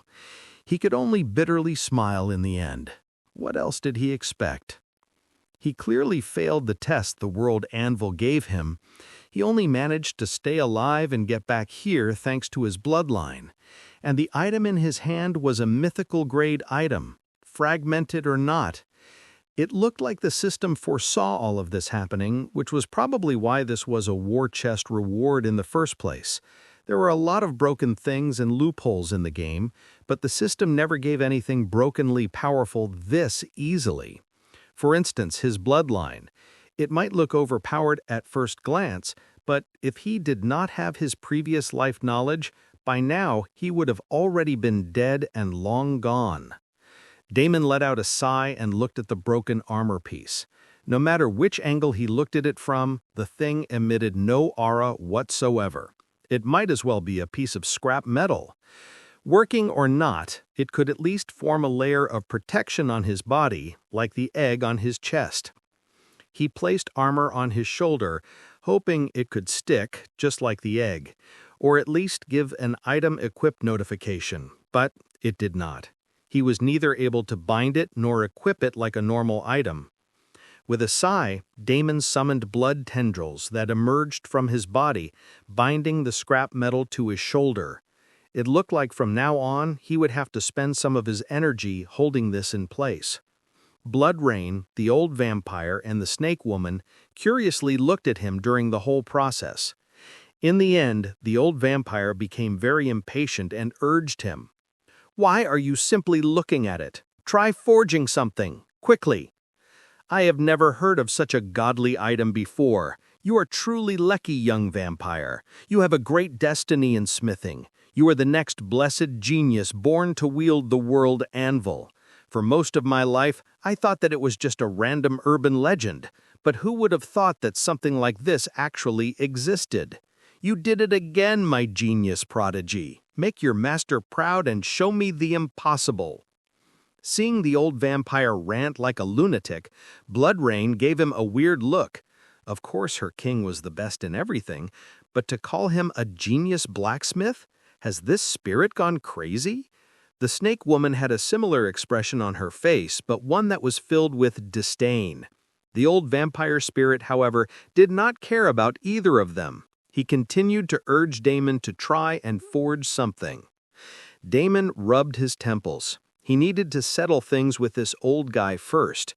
Otherwise, this was going to continue for a while, and he did not have time for this right this moment. He summoned Goldie, deciding that showing was better than telling. He then took out a piece of ore, some random ore. "Goldie, can you perfectly melt this ore and separate out the impurities?" The little spark immediately got to work and did the deed. The next second, the tiny wisp of flame darted toward the ore, its golden body flickering like a mischievous star. In seconds, the entire chunk began to glow. The impurities bled away as molten droplets, separating themselves from the purified core with almost surgical precision. Within moments, the once rugged lump turned into a perfect sphere of liquid metal shining like a newborn sun. The old vampire's eyes went wide, his jaw practically unhinging. He shouted, "By the ashes of the first forge, what is that? You even possess something like this? You are a genius this entire cosmos has never seen." "Let me stop you right there," Damon sighed. It looked like the guy was so deluded that he still did not understand. "Master, I have something I need to tell you." He paused and then broke the news like ripping a Band-Aid, fast and swift. "I have no clue about blacksmithing whatsoever." The old vampire froze. For a solid 3 seconds, the ghostly elder simply stared at Damon as if the young vampire had just declared that blood was overrated. Then his translucent face twitched once, twice, before he exploded. What? No, no, no. You dare stand in front of me wielding the spark of creation itself with the world's most sacred fragment on your shoulder and tell me you know nothing about smithing? Damon nodded, not saying anything. He allowed the guy a few seconds to process. And when he saw that Damon was indeed being serious, the old ghost became delirious. You absolute calamity of wasted potential! Bloodrain quickly interrupted the old guy with a loud snort.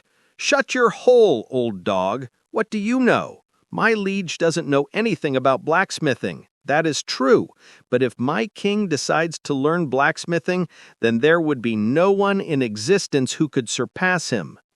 Bloodrain declared proudly, crossing her arms and puffing out her chest as if the argument was already over. My king could hammer divine ore with his bare hands if he wanted to. He could forge destiny itself into a blade and make the gods kneel to polish it. The old vampire spirit looked utterly scandalized. Forge destiny? Are you insane, woman? He sputtered, pointing a trembling spectral finger at her. How could this useless bloodling, who hasn't forged a single weapon in his entire life, suddenly become someone almighty? Quit your damn delusions, you crazy witch! Damon ignored the bickering spirits. The time dilation chamber was ruined, and he was exhausted, so he wasn't planning on going ahead with his original plan. He silently stood up and put on some clothes before he walked out of the training room. "Where are you going, brat? It's fine if you have never touched a hammer before in your life. I can teach you from the beginning. It's even better that you are a blank slate. I do not have to deal with any bad habits and teach you everything the right way from the beginning." "All in due time," Damon curtly answered. Sure, he would love to throw away everything and spend his time hammering away without a care in the world, but that was not his life at the moment. Kate's recovery trumped everything else. Damon clenched his fists. He felt completely helpless. Even if he acquired all of those recipes and the ingredients and the potions from the vampire main families, Kate's recovery would still depend on Arya. There was nothing he could do. He was so clueless when it came to the soul. Do any of you know any soul cultivation technique or soul manipulation technique suitable for me? Damon suddenly asked. He realized that he had never actually asked Bloodrain or the old man for help. Bloodrain was dormant all this time, and he had jumped straight into a war after forming a bond with the old man. Maybe what he was searching for was right in front of him. Unfortunately, the two mouthy spirits became weirdly silent the moment Damon asked his question. It looked like things were not going to be as easy as he wanted. "Where are you going, brat?" "Is that a no?" he asked again. The old man finally answered. "I do know of a method to temper your body, mind, and soul, but it is currently not suitable for you. The method I know of is closely tied to the path of a master smith. Unless you start walking that path, there is little I can do to help you." Damon frowned. Even though he was inclined to believe the words of the old man, something told him that the bastard was simply forcing him to learn smithing and become his apprentice wholeheartedly, just like he wanted. "I told you already, I cannot do what you want me to do right here, right and now. There will be a time for it, just not now. You can see everything going around me. What makes you think I will drop all of that and pick up a hammer?" The old man became silent. He then cleared his throat and added, "Wait, I haven't finished talking yet. When I say that the method won't be suitable for you, I was talking about the best method in my repertoire. I still have a few average soul cultivation techniques that you can choose from. They're mostly incomplete, and some of them downright have flaws that could affect you in the future, but for now, they would work wonders for you." "Do you know of any soul healing technique?" Damon asked again. The old ghost shook his head decisively this time. I don't have any need for such a thing. My technique is good enough to act as both a cultivation technique and a healing technique. I never took any discipline in my life, so I didn't have the necessity to find one either. But you should try talking to my younger generations. I am sure in all these years they have managed to gather some impressive ones. Damon nodded. He already had a feeling that he would have to do this in the end. The problem was that doing so would give these families a lot of power over him. He could never directly ask them. That was not the way to go. In fact, he had already taken a first step in this direction. The Crimson Mountains were way too peaceful at the moment. In times like this, he couldn't easily get them to cough up things. But if this situation changes, then things would be different. If he could somehow get them embroiled in war from many directions, they would have no chance except to fork out many of their hidden resources to fortify their side.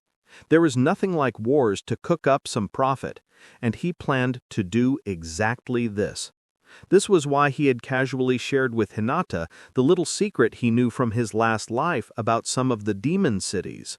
This was also why he was going to start a rumor about the Abyssal Zone in a few days. The one thing he did not plan was to involve them in his territory conquest, as they would never have agreed to such a thing. But thanks to his friends, the super guilds, even that had now become a reality. Now all he had to do was wait, and soon the entire Crimson Mountains would be drenched in blood and war. He could easily get whatever he wanted from them. This was his original plan, but now there was a big problem. The waiting part. With the super guilds in possession of soul techniques, and not just any soul techniques, compatible soul techniques, waiting was no longer an option. The more he waited, the more his friends and family would be in danger. As long as he had this big glaring weakness, every time they would target him right there until he finally broke down. He needed to somehow fix this first, even if he had to somehow quicken the war along himself. Damon was lost in his thoughts when Blood Rain suddenly interrupted him. "But my liege, why are you searching for soul cultivation techniques? You have no need for things like that. My liege, your abilities are not limited to just blood and bloodlines. This is just a mere fraction of what you are actually capable of." Damon halted mid-stride. He slowly turned his head toward Blood Rain, her crimson mist curling lazily in the air like living smoke. "What do you mean by that?" Blood Rain floated closer, her form solidifying into the faint outline of a woman. "You seek techniques designed for lesser beings. Mortals need methods to cultivate their souls, but you, my liege—" She paused, a faint red glow blooming in her eyes. "You only need to devour. You are a supreme being meant to rule the cosmos. Your soul doesn't need to grow through cultivation. It needs to devour." Damon's eyes widened in shock. If what Blood Rain was saying was the truth, then what was the true extent of what he could do? "My partial bloodline," Damon thought out loud. "So the answers to most of my problems lies on absorbing more and more of my bloodline." Now that I thought about it, this was quite obvious. But the thing is, anyone who had my bloodline would be just as powerful as I was. There was no way I would be able to easily defeat them and devour them. Rather, there was a high possibility that it would be him who gets devoured. While focusing on improving my bloodline was something I needed to work on, other things wouldn't hurt. If I ever found someone with the same bloodline, I needed to be at my strongest. And this wouldn't be a simple task either. If he truly did choose to go this path and attempt to absorb another fraction of his bloodline, then he needed some sort of edge. Damon's eyes lit up. The 3 legendary items in his possession, and possibly a 4th. Well, all were pretty incomplete, but if he somehow manages to complete them, then his strength would explode instantly. Then there was also his body. As long as he tempered his body and boosted his soul some more, then he could finally house his primordial mana core and make full use of it. A plan began to form in his head as he started opening a blood gate to the smithing building he had established through Silvara. "Where are you going, brat? It's fine if you have never touched a hammer before in your life. I can teach you from the beginning. It's even better that you're a blank slate. I do not have to deal with any bad habits and teach you everything the right way from the beginning." "All in due time," the old ghost snorted. "In fact, right now, I am taking you to a place like that. There are about 100 humans here who have all wholeheartedly chosen the path of smithing. How about you choose a few of them and teach them?" Humans? The old ghost was about to say something derisive, but when Damon stepped out of the blood gate into the smithing building, right in the thick of things, the ghost immediately swallowed his words. The sheer sight before him stole even the ghost's arrogance. Several humans filled the sprawling forge hall, each surrounded by a faint aura of mana, sweat, and discipline. Sparks flew like fireflies as molten streams poured into molds, and hammer strikes echoed in perfect rhythm.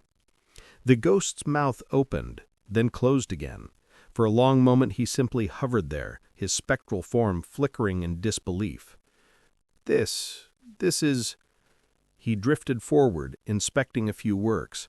Each time the ghost's face only showed surprise, and he nodded in satisfaction as he turned his attention to the next one. "How the hell did you manage to find so many talented young ones?" The ghost was utterly shocked.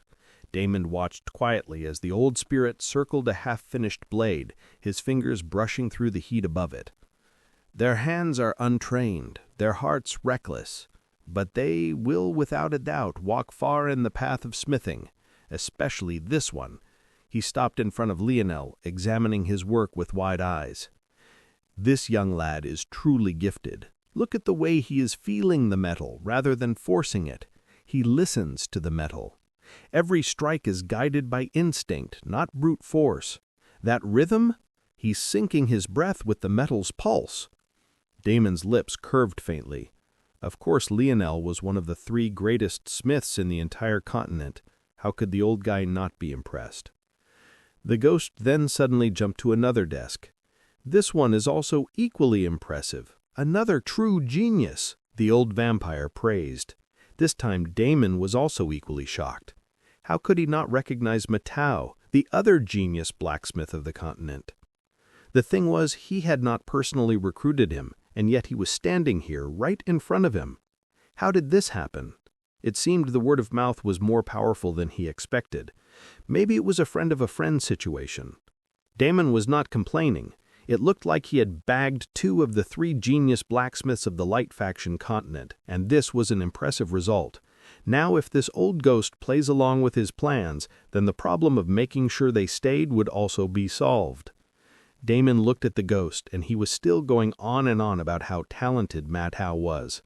"This one could reach heights even I did not." Damon interrupted him and came to the main point. "Then teach him." The ghost blinked. "What? You wanted disciples, didn't you? Now you have dozens, and 2 worth your pride. Guide them. Show them what real forging means." The ghost floated back, looking at the hall again. Every anvil beat with life, every young smith sweating and struggling, trying to coax perfection out of imperfection. The old vampire let out a long, shaky laugh that carried both pride and melancholy. It was not exactly a top-of-the-line setup. When he was alive, the old vampire would have definitely scoffed at these lowlifes. But now everything was different. Times had changed, and the 2 talents in front of him were anything but ordinary. What more could a bored old ghost ask for? "Ah, you sly bastard, you bring me here to chain me to purpose again. You might or might not be skilled in smithing, but you are a conniving little brat, aren't you?" Damon chuckled, and then shrugged. "Fine, I will do it, but I'm going to need some materials. My spirit form is not strong enough to continuously teach these younglings. I'm going to need to feed on some things to maintain my appearance and to be able to reach out of them. Also, I'm assuming you're not planning to stay with me here the whole time." "Of course," Damon nodded. "I have other things to do. Otherwise, wouldn't I be learning this from you?" The ghost's face twitched. To hear someone speak like this about smithing made him want to give a couple of slaps to Damon, but knowing everything happening around, the old ghost let it go. "You leaving shouldn't be a problem, but drop by once in a while. Otherwise our connection will grow weaker, and so will my strength. Also, bring some damned real blueprints and recipes, will you? I know of some, but I need some of the current era as well. These kids are working with trash. They needed to be tested with something more difficult, more challenging." Damon smirked faintly. "Don't worry, old man. I'll make sure you have everything you need. You'll have materials, blueprints, and all the toys you want to play with. Just make sure you don't scare the life out of my people." The ghost scoffed. "Scare them? Ha! I'll forge the fear right out of their bones." Damon's lips twitched in amusement. "You look like you're back in your element already." The ghost turned, a nostalgic smile crossing his face. "Back? No, boy. I never left. The forge is eternal." He gestured with his spectral hand, and faint runic embers appeared above each apprentice's station. The glowing sigils twisted and burned like miniature suns before imprinting themselves on the anvils. "There," he said with satisfaction. "Lesson 1. They'll never forget the sound of their mistakes now." Damon raised an eyebrow. "You branded the anvils?" "Correction," he said smugly. "I branded their souls. Every failure will echo back at them until they learn. Nothing forges faster than fully understanding one's failures." Damon chuckled, shaking his head. "Remind me to never let you teach children." "Remind me to never take advice from a brat who treats god-tier forging like a side hobby," the ghost shot back. Damon helplessly shook his head, and did not bother continuing to argue with the old vampire. Instead, he paid attention to the few gasps that sounded across the hall. It looked like the new rune and the new effect finally alerted the many young men to his presence. Hearing the commotion, Silvara appeared from another chamber, and her eyes immediately shifted to Damon.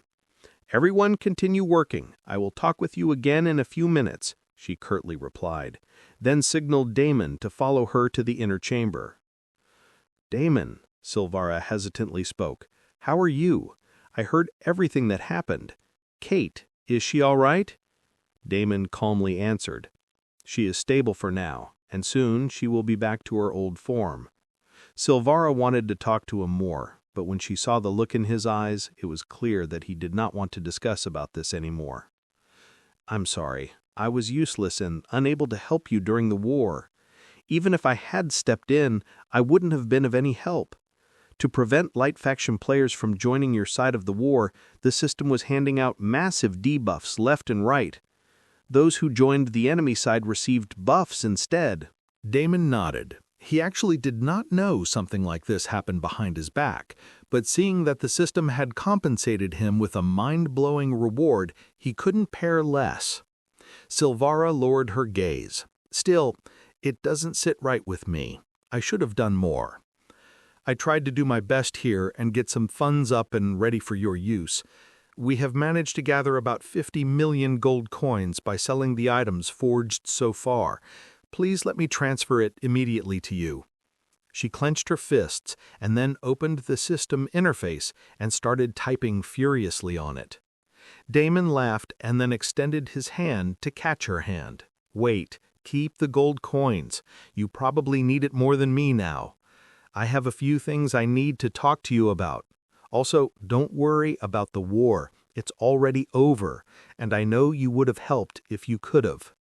Silvara bitterly smiled. She knew that Damon was simply trying to reassure her, but his words only made her feel even more distant from him. It was as if he never expected anything from her, and that hurt more. Would he be treating her the same way if she were Kate? Silvara bit her lips for thinking like this.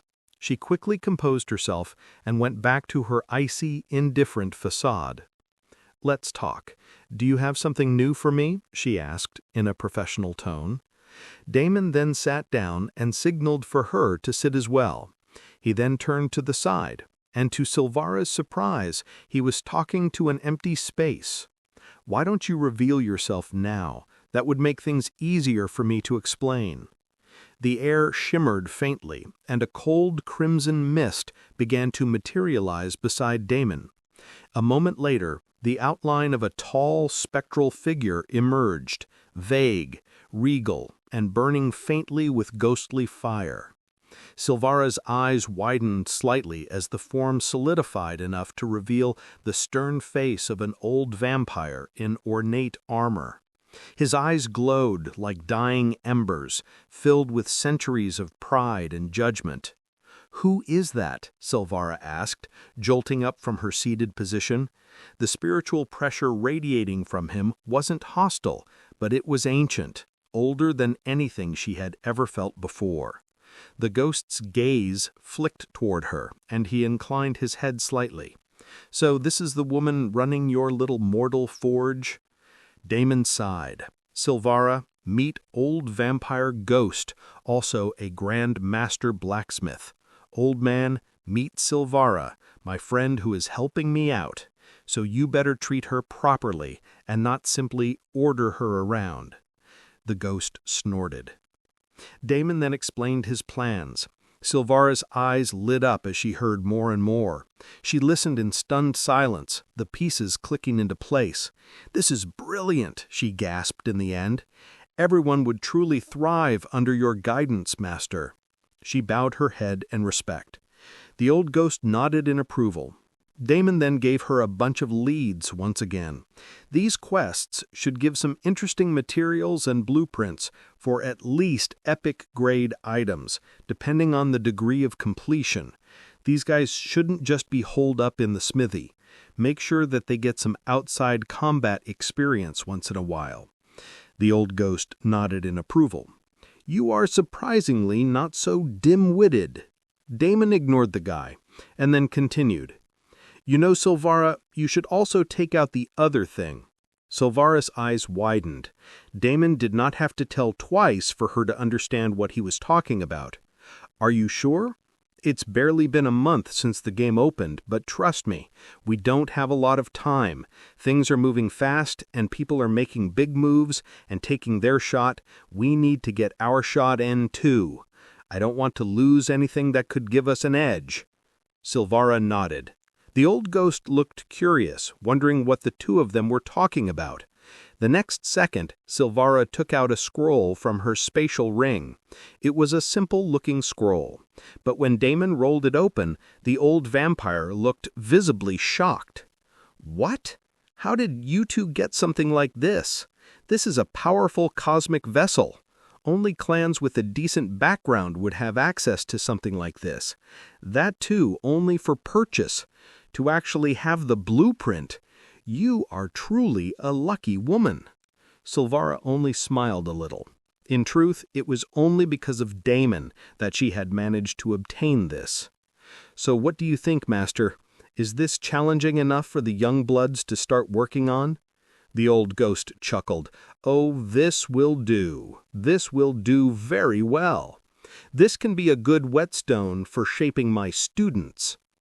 "All right then, I would like to see some progress the next time I visit you all." Damon gave a boatload of leads once again. These quests should give some interesting materials and blueprints for at least epic-grade items, depending on the degree of completion. These guys shouldn't just be holed up in the smithy.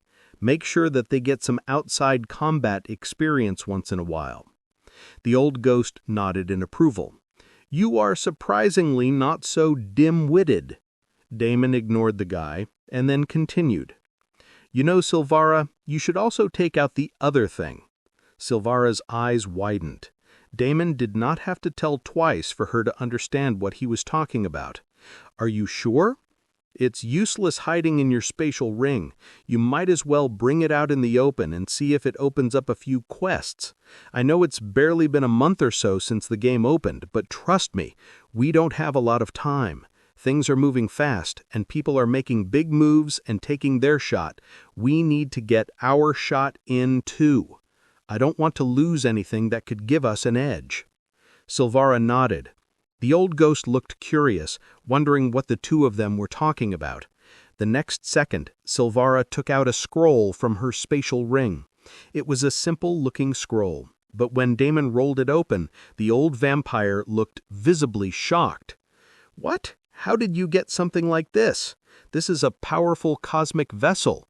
Only clans with a decent background would have access to something like this. That too only for purchase. To actually have the blueprint. You are truly a lucky woman." Silvara only smiled a little. In truth, it was only because of Damon that she had managed to obtain this. "So, what do you think, Master? Is this challenging enough for the young bloods to start working on?" The old ghost chuckled. "Oh, this will do. This will do very well. This can be a good whetstone for shaping my students. All right then. I would like to see some progress the next time I visit you all." Damon bowed slightly to the ghost and then turned to Silvara. "You don't have to be here the whole time. Now that this old man is here, he will take care of a lot of things. You should focus on your personal growth." Okay, I will." Silvara tried to be as indifferent as possible, but a trace of disappointment flashed across her face. "Ask me whatever you need. If I'm not responding, ask Mark or Calethorn. They both will arrange things for you." Damon did not linger too much and quickly bid farewell to the two of them before leaving the place. He asked the old ghost to slightly modify his appearance so that it's not too obvious he was a vampire, but Damon was not sure how much the proud ghost would hide his background. He wouldn't be surprised if the next time he came here, the old man ended up converting everyone to bloodlings. But that was a problem for tomorrow. For now he had settled some things, and he was off to a good start. The fact that the old man agreed to mentor students without showing any attitude or partiality towards humans was itself a huge victory. Only time would tell how things would evolve from here. Damon quickly opened up another blood gate, one to his blood hall. Now that this was done, it was time to take care of other important matters. The crowd in the blood hall had somewhat thinned down as most of the main family members moved out either to their respective allocated cities or back to the Crimson Mountains.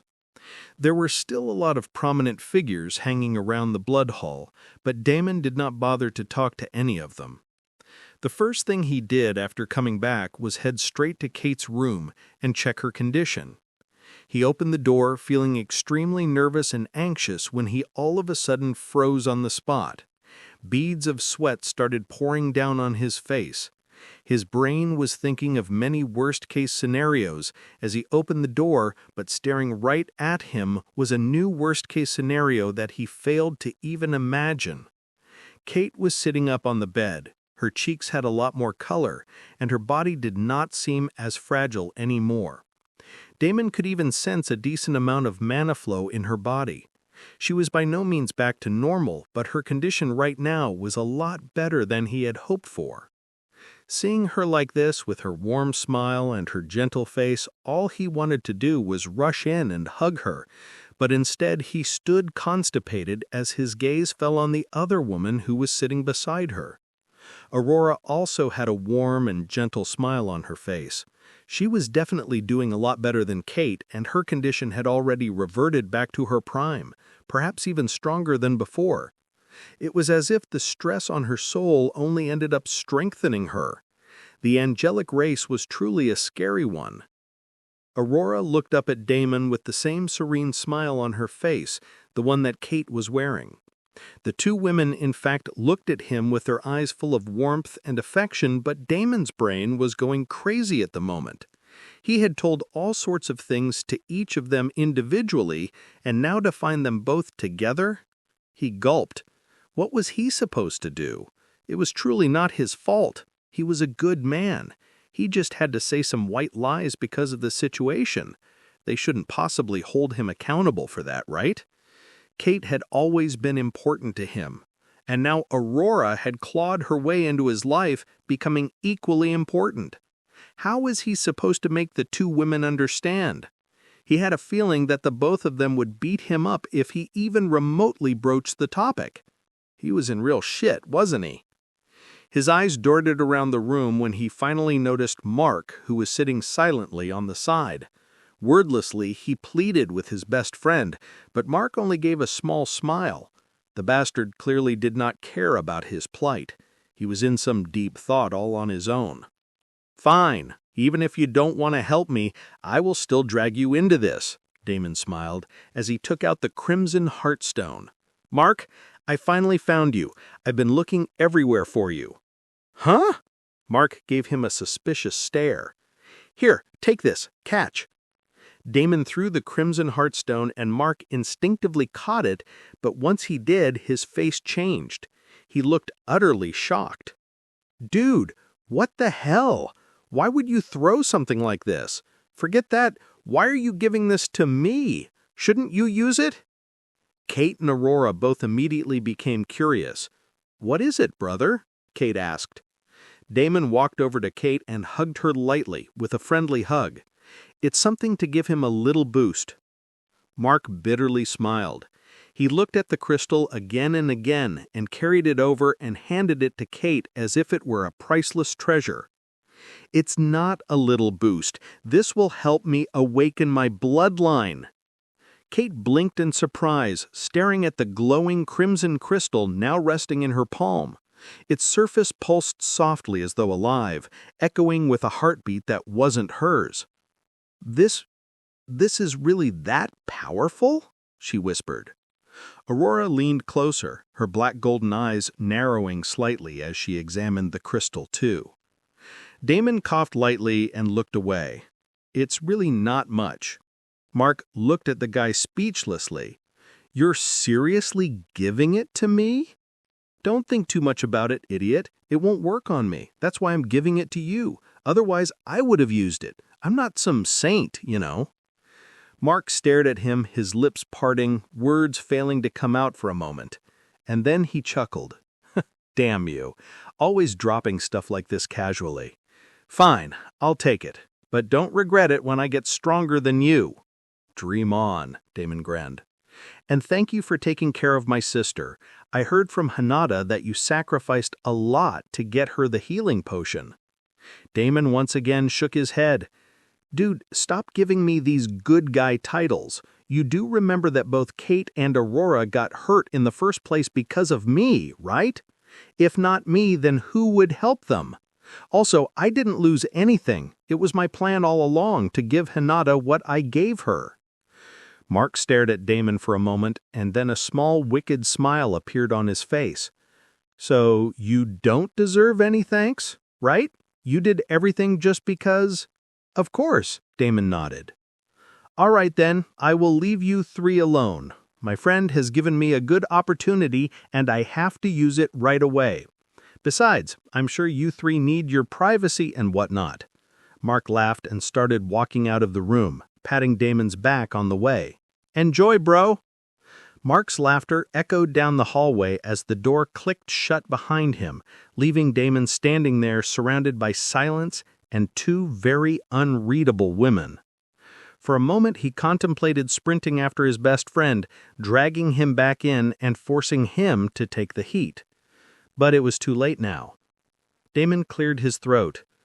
"So, great weather outside today, huh?" Sweat dripped from his face as he could clearly see the obvious questions on the two women's faces. "Damon," Aurora said calmly, "we had a long conversation before you arrived about you and what is going on here." More sweat started pouring from his face. "Oh, lovely." He nervously took a step back. "You told me that I was special, that I was the only one whom you cared about," Kate said. Her face became small. "You told me I was irreplaceable," Aurora added. "You told me that I liked your kind of crazy." "And you both are," Damon threw up his hands. "I wasn't lying. Listen, you know how a father loves all his children. It doesn't matter if he has 2 kids or 4 kids or 8 kids, he loves them all just the same. One kid would never become more important to him than the other. All his kids are the same." He started blabbering the one weird explanation he had thought about a while ago. Kate blinked. "What? Her expression hovered somewhere between confusion and offense. "Did you just compare us to your children?" Damon immediately realized his mistake and raised both hands like a guilty puppy. "Wait, no, that came out wrong. I just meant I care about you both equally." Kate's mouth fell open. "You're digging your own grave." Aurora folded her arms, eyebrow twitching, and looked at him with an unsettling intensity. Damon backed up another step, nearly tripping on the edge of the rug. Okay, let's reset. New metaphor. Scrap the family thing. Just think of me as a guy caught in a dungeon raid. There were traps and bad choices and some loot I didn't deserve, but I took it anyway. Does that make sense? Damn it, I'm trying. No, you are not. You are not even making any sense anymore. You are just lying to us. Kate's face became angry. Aurora had a similar expression on her face. The two of them stared at him as if he were the worst being in the entire world, and Damon full well knew that he deserved it. Damon let out a sigh and looked down. "I am sorry. I am not going to... I will take full responsibility for my actions. I should have been straight with both of you from the beginning. I shouldn't have made everything so complicated. It was selfish and immature on my part. If you both don't want to see me again or talk to me again after this, I completely understand. I don't deserve either of you. I am sorry. I didn't mean to hurt you." Damon did not look up. He was feeling a lot of complicated things at the moment. There was a lot he could have done differently, and now it was already too late. He looked up again, fully expecting to get slapped by both of them before they stormed out of the room. But instead, they were laughing at him? Damon blinked as he watched both Kate and Aurora burst into laughter.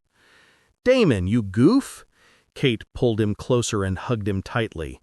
"If we don't talk to you again and leave you, then how are we going to torture you from now on and make you pay for all of your mistakes?" she said with a mischievous glint in her eyes. Damon blinked, unable to believe what was happening. And it was not over. Aurora hugged him from the other side. "My love, I would never leave you, not in this lifetime, not in many, many lifetimes to come. Our love is for all eternity." Damon stood frozen between the two of them, confusion slowly morphing into stunned disbelief. The two of them had accepted things just like that? Was he dreaming right now? Damon bitterly smiled. "Are you guys secretly planning to kill me or something?" Kate giggled. "You wish it were that mild." Aurora smirked, brushing a strand of black silver gold hair behind her ear. "You're just lucky we talked things out before you arrived. If you'd walked in 5 minutes earlier, I might have actually tossed you out the window." "Only after I froze your junk," Kate added cheerfully. Damon laughed awkwardly, but even as they teased him, their arms around him stayed firm, warm and real. The affection in their eyes never wavered, and slowly Damon let himself relax. Maybe it wasn't about logic or fairness. Maybe it was just a strange miracle. Two powerful, terrifying women had chosen to forgive him and accept him for everything he was. He let out a long breath and leaned into their embrace. "You two are way too good for me." Kate grinned. "We know." Aurora kissed him on the cheek. "And we're going to make you work so hard to prove you're worth it." Damon smiled, nervous and relieved. That sounds fair." He stood there silently, enjoying the warmth for a while. "I am doomed, aren't I?" "Damn right you are," Kate and Aurora said in perfect sync, grinning like devils. Kate was about to say something else when she suddenly started coughing and wheezing. Both Aurora and Damon immediately helped her get back on the bed and lie down. "Kate, you are not fully recovered yet. Don't push yourself. I am working on getting a better healing potion for you. It's only a matter of time before you are out and about, so until then, please stay here and rest for me." Aurora silently walked out of the room to give the two of them some privacy. Damon looked at her, Once again surprised by her actions, he couldn't understand how someone obsessed like her would willingly share him. "She is different, isn't she?" Kate smiled. "I have no idea." "Oh, I do. Mark kept me updated on a lot of things." Damon's eyes widened. His traitorous friend. As if she could read his mind, Kate giggled and pulled him closer, lying on his lap. "He's my brother first, you know." "I am sorry. I did not plan for this to happen, but seeing her—" "I know. You don't have to tell me. I saw her too, didn't I?" "That woman fearlessly threw herself into danger over and over again, all to give you some time. She didn't even care when her soul was being torn into pieces. How could I not see how much she loved you even after all of this?" Damon gently stroked her hair as he calmly listened to her. "Understanding is different, but you didn't have to accept." "Hech, accept being in your harem, you mean?" Kate giggled. I winced at those words. Don't make me sound like some sort of perverted guy collecting girls. I mean, it is the fantasy of many guys, cough cough, including me, I won't deny it, but fantasy is different than reality. I would never expect or ask anything like that from you." Kate laughed softly. "But isn't that exactly what you're doing, Mr. Blood God?" she teased, poking his chest. "All these powerful women falling for your broody charm, and your sexy, 'I'm going to kill you for laying a hand on my woman' eyes?" Her fingers brushed against a lock of his eternally tousled mess of hair. I groaned. "You're not helping my guilt here." Kate smiled up at him, her expression gentler now. "Just shh, you are overthinking. I already told you, I'm fine. I didn't think I would be that kind of woman, but hey, here I am. I love you, you idiot. Even if there are other women in your life, I still love you very much. Please don't ever leave me.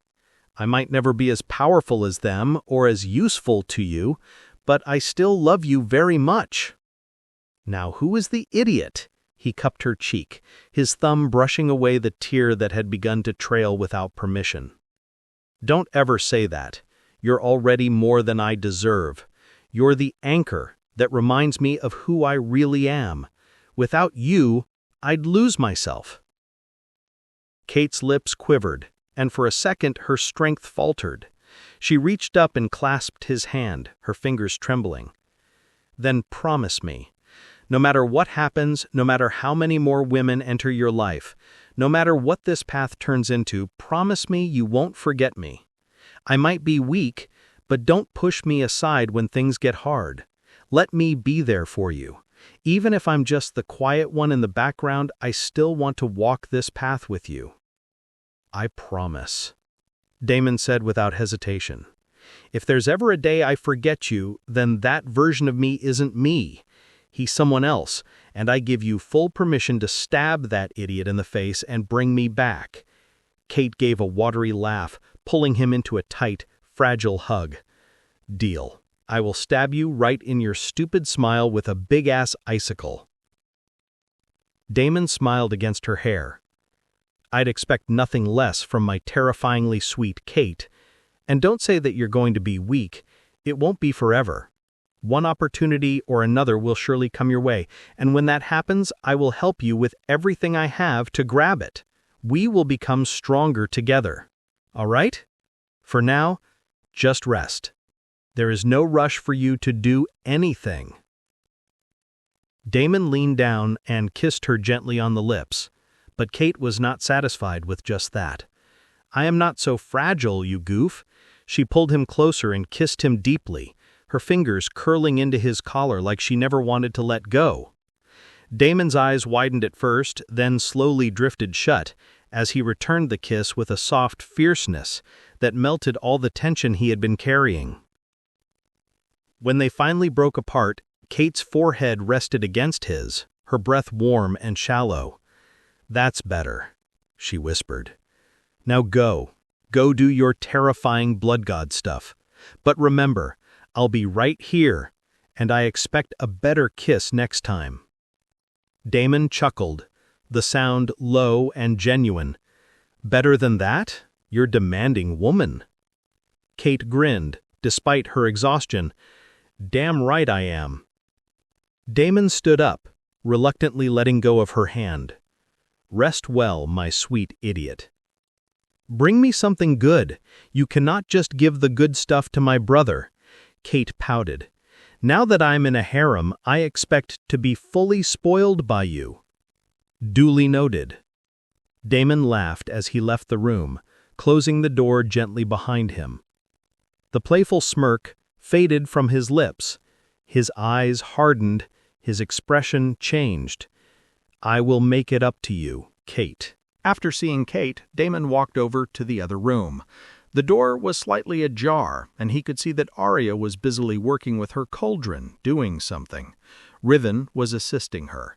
He did not want to disturb her, so he turned around and left. Aurora was waiting for him at the end of the corridor. "My love, is everything fine with my sister?" Damon's face twitched. "They are sisters now." He helplessly smiled and shook his head. "Yes, she is fine. Thanks for looking out for her. You didn't have to do that. You also didn't have to go to such lengths to protect me back there. Aurora smiled and placed a finger on Damon's lips, not letting him speak anymore. "I meant what I said back there. I love you, and I don't care if you have many concubines. I cannot prevent my man from enjoying himself, can I?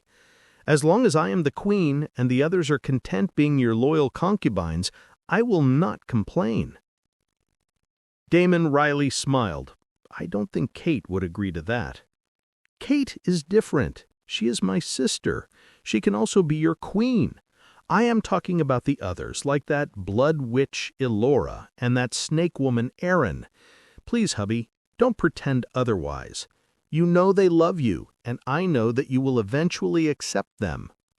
But when that time comes, you have to make it clear to them that they will always be concubines.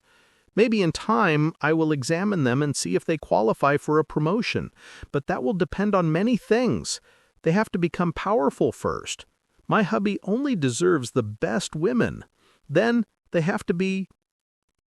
Damon's face twitched more and more as he listened to Aurora continue talking what seemed to be some sort of detailed harem setup.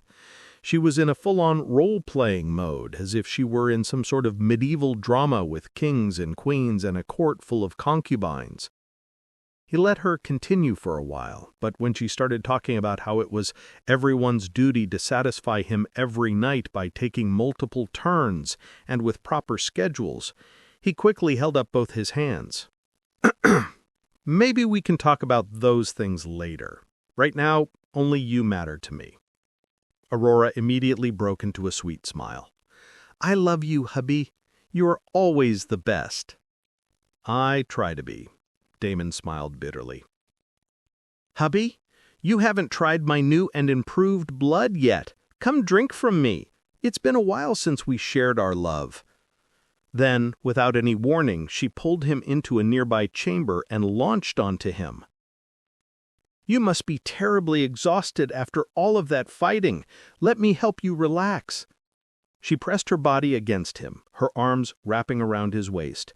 Then she tilted her head, exposing her pale throat to him like an offering. The scent of her blood instantly hit him in his core. It was intoxicating, laced with desire and magic. Angelic blood. Every vampire in the vicinity would become frenzied for just a single whiff of the good stuff. Damon hesitated for just a moment. Then his fangs descended as a blood barrier formed around them. He bit down on her neck, pulling her closer. The moment his lips closed around her throat, Aurora let out a gasp, half pleasure, half pain, and clung tighter to him. Her blood hit his tongue like liquid flame. It surged through him, feeding something primal, raw, and buried deep. His fatigue melted, his muscles relaxed, and a terrifying amount of power stirred in his veins. His body wanted the blood. It craved more and more of it. All of it. Damon immediately pulled away. "Aurora, you just recovered from soul damage. This is enough." But the woman in front of him was clearly not satisfied as she looked at him intensely, panting and heaving. Intoxicating blood trickled from her neck, and her stunning body trembled from his touch. Damon gave in to the moment and appeared in front of her again. "Push me against the wall," she muttered breathlessly. Damon chuckled and did it. He also pinned her hands up, getting a loud moan from her. He had once read a weird thing about how girls like this sort of romantic setup, and now that knowledge was coming to his help. He did not mind giving her exactly what she wanted. He held her tightly against the wall and ripped her clothes one after the other. She wasn't wearing anything irreplaceable, so he didn't bother removing them carefully. Soon her pale skin and her trembling breasts were naked and waiting for him.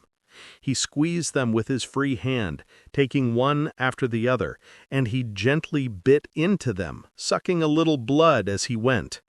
Aurora moaned and shivered, her back arching. Her legs trembled as she clearly reached a peak.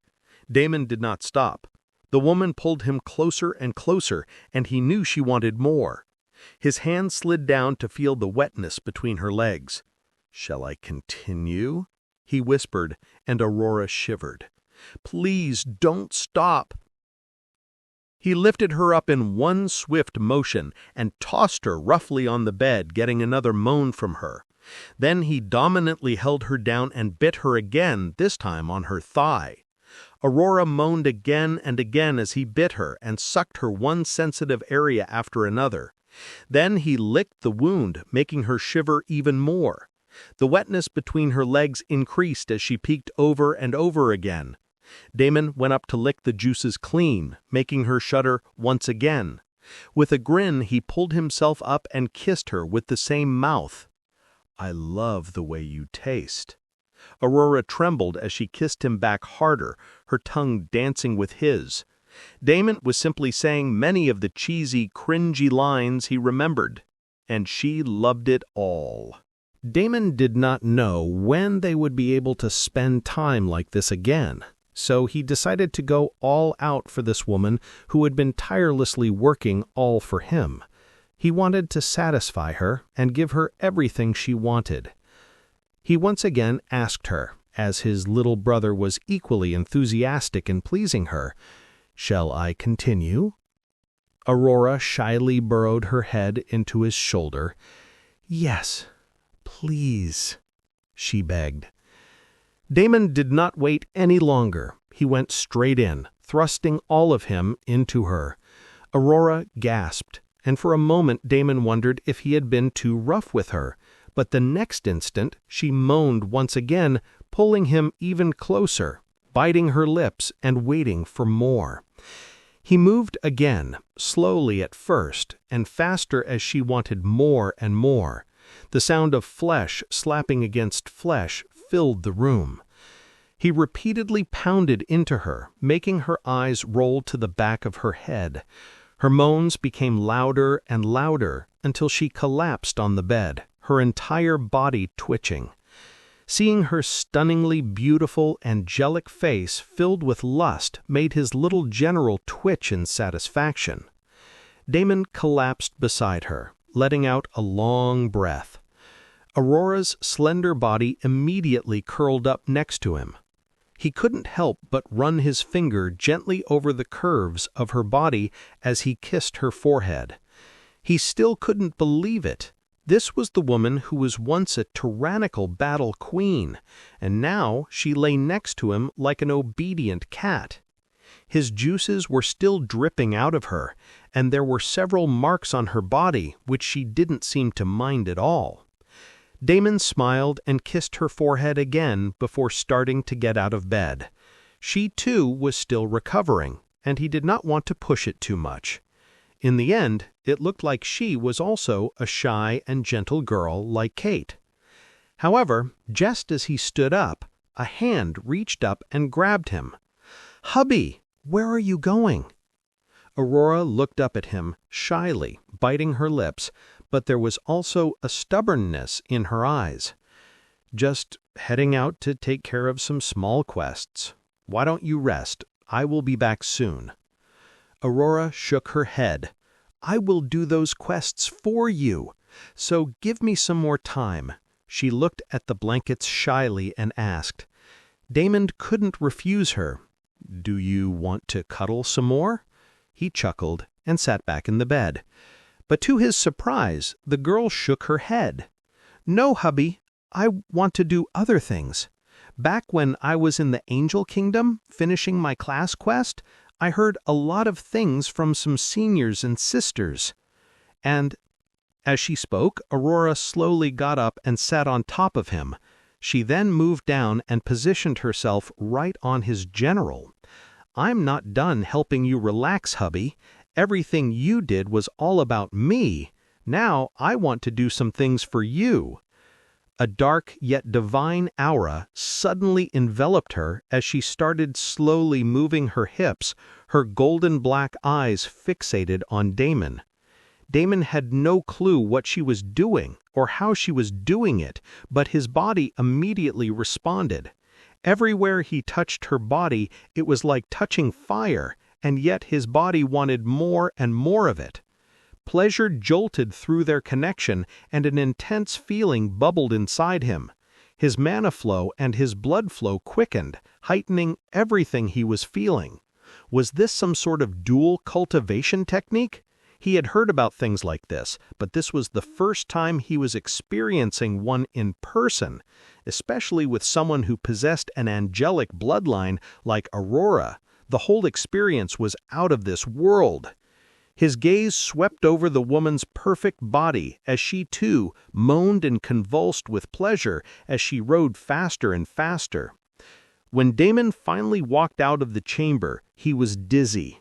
Twinkling stars circled his head, and the world around him looked brighter and more colorful. How many rounds had they gone? He had no idea. He was on a fucking high for the whole ride. The woman was not just crazy in love, she was crazy in everything she did, wild, intense, and absolutely insane. He blinked slowly, still dazed. I think I died somewhere in the middle and came back as a new man. They probably had to do this more often to see any tangible results, but he did not care about that too much. Usually such dual cultivation techniques helped with stats, and he already had plenty of those. He stopped walking and snapped out of his daze. He turned around, hearing footsteps behind him. Aurora walked towards him with a sweet, loving smile as if she hadn't just done the filthiest things that any man could think of. "Hubby, where are you going?" She tiptoed and gently placed a kiss on Damon's cheek. Damon's general instantly became hard again, wanting her badly. Damon shook his head and snapped out of it. If he was not careful, she was going to make him completely addicted to her. "You are a dangerous woman," he smiled bitterly. She beamed proudly. "Thank you, hubby." I raised an eyebrow. That was not a compliment. She only giggled, looping her arm around his with a cute, innocent smile on her face. "Quests," she repeated. "Give them to me. I'll kill, gather, burn, enchant, whatever you need. Just say the word. You know I will do anything for you." Damon exhaled, trying to ground himself. "Okay, here you go. I have, some other things to take care of, so I will leave these to you." Aurora pouted for a moment. "I thought we were doing them together." She pressed against him and batted her eyelashes. Something so obvious shouldn't be working, but it was. Damon took a moment before he flicked the woman's forehead with his fingers. "Stop trying to mess with me, will you?" Aurora rubbed her forehead with an exaggerated pout. "That hurt, hubby." Damon laughed. "I doubt it." He already started walking away before she could start round 2 of seduction disguised as cuteness. "Get the quests done, troublemaker." "Okay, I need some attention after that, hubby." Aurora giggled and took out a teleportation scroll from her spatial ring and activated it. "Hubby, one more thing. Can't you get rid of that egg somehow? I hate it. It's so awkward and uncomfortable." Aurora huffed, puffing out her cheeks like a spoiled princess before she disappeared. Damon could only laugh at her antics. He was glad that everything had turned out well in the end, even though it was touch and go for a while there. His eyes turned cold as he thought about the people responsible for everything. They didn't just fuck with him once, but they chose to do it 2 times, even after the lesson he had taught them with the Abyssal Zone. But he couldn't blame them. The mistake had always been on his part.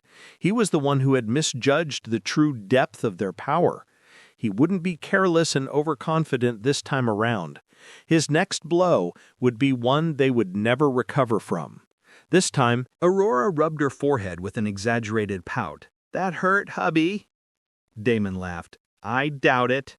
He already started walking away before she could start round 2 of seduction disguised as cuteness.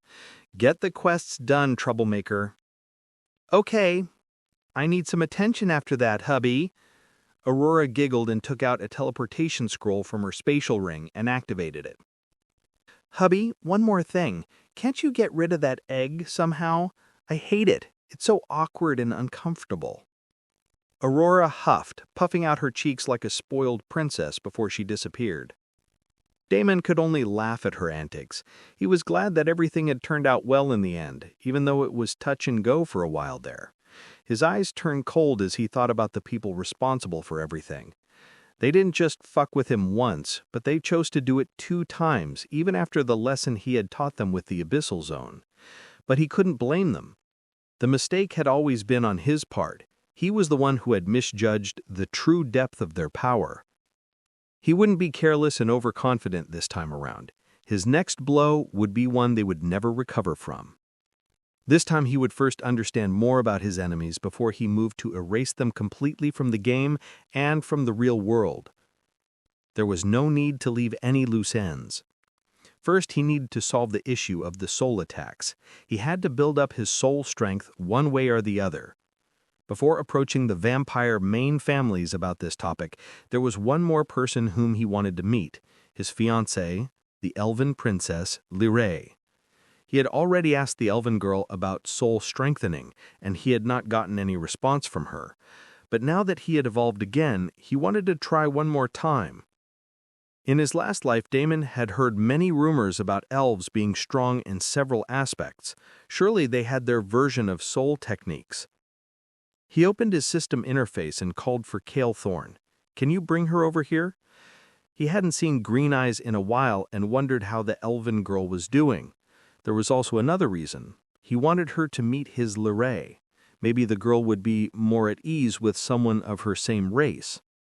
He needed to talk to Lyrae about many things, and while he did that, he might as well try finding out more about the elven girl. "Are you sure you don't know anything about her, Bloodrain?" Damon asked the weapon spirit again. Bloodrain decisively said no. "I only know that she has a remarkable fate, my liege. It's just a feeling I got after I saw her in the slave auction." "Okay," Damon nodded and took out Lyrae's token. He activated the token and waited. Surprisingly, unlike usual, there was no activity around the token and Lyrae did not appear immediately. Damon frowned. Did someone target her too? He had kept everything about her a complete secret, but then again, she did help get his family released. Maybe the main families took a swing at her while he was busy in the war. Fuck. Damon knew he needed to find out immediately what happened. He didn't wait another second. He remembered the Cerulean city very well and immediately opened up a portal for it using Bloodgate. Cale Thorn appeared with the elven girl, and Damon brought the 2 of them with him as they all vanished from the Blood Hall through the portal. They emerged on the outskirts of Cerulean City the next moment. The city hadn't changed much. Tall spires carved from enchanted sapphire stone gleamed faintly in the waning sunlight, and canals of sparkling water still flowed beneath the bridges. Nothing seemed out of place at all. There are absolutely no signs of disturbance. Damon narrowed his eyes as he observed everything and walked through the city gates. His amulet was still working, his aura was contained, and no one suspected a thing as he casually strolled into the city. Everything inside the city seems to be normal, so there should be something going on in the royal kingdom, Damon frowned, as he started walking in the direction of the royal palace. The palace soon came into view, perched upon a rise and flanked by ancient trees whose branches shimmered with colorful foliage. At first glance it looked like a scene from a painting. There were elegant towers woven with gold-threaded ivy, crystal bridges arched over clear blue pools, and banners fluttering with the sigil of the crown. More notably, guards with the royal uniform patrolled everywhere. This was a kingdom capital city, a little different than normal cities. There were a lot more guards and security everywhere. Not just that, but the city itself was a bigger place with more amenities and a first-class market and auction house. Damon had directly walked over to the palace using a shortcut he knew. Otherwise, he would have been drowned in the crowd of the public square. However, this was the easy part. Now, to get into the palace, especially if there was something going on, he needed some sort of leverage. I knew exactly what item to use. Damon walked over to one of the guards and spoke. "I am here to meet Princess Lirae. I have come back with an item she ordered me to bring." But however, the guard only shook his head. "We were given orders not to disturb the princess," he bluntly replied. "No visitors are to be allowed without explicit royal summons." Damon smiled and took out Lirae's personal token. "The princess asked me to come meet her no matter what. This is something of extreme importance." Normally, the token should have granted him entry, but the guard's face only became more hostile. "Didn't I already ask you to get lost?" Damon still did not give up and finally took out a small pouch. Inside, there were 5 shimmering gems, all emerald in color. This was something he had picked up from the abyssal zone from one of the guys he had grave-camped and killed repeatedly. It was a set of 5 gems that, when incorporated in a weapon, could give a boost as high as 100%, but it has to be compatible. Only someone like Lirae could bring out its full effect. The guard's eyes shone with greed as soon as he saw the gemstones. Even C-ranked experts would covet something like this, and the guard was only a D-ranked patrol guard. He gulped, as if he was watching a top-tier naked beauty, and his hand was twitching to grab the item. Damon smiled. Thankfully, he had approached the right guard. This one seemed to have the common sense to know what was what. "Please, come this way. I am still not able to directly escort you to the princess, but I can inform the royal palace head guard, and he can definitely give you more information." Damon nodded with a polite smile. He followed the guard and ended up in a waiting chamber where he was left alone. He did not bring Calethorn and the elven girl with him just yet. He needed to know what was happening first. Things would have been a lot easier if he had the reputation points, but he was fresh out of those, from having used everything in the Blood Hall battle buffs. Though he had a feeling, even with his reputation points, things would have gotten tricky anyway. Soon the royal palace head guard arrived, and before even addressing Damon, the man's eyes first went to the set of gemstones. These are, indeed, emerald starstones. Then the guard finally looked at Damon, his expression sharp. "You said the princess requested these from you?" "That's right," Damon replied evenly.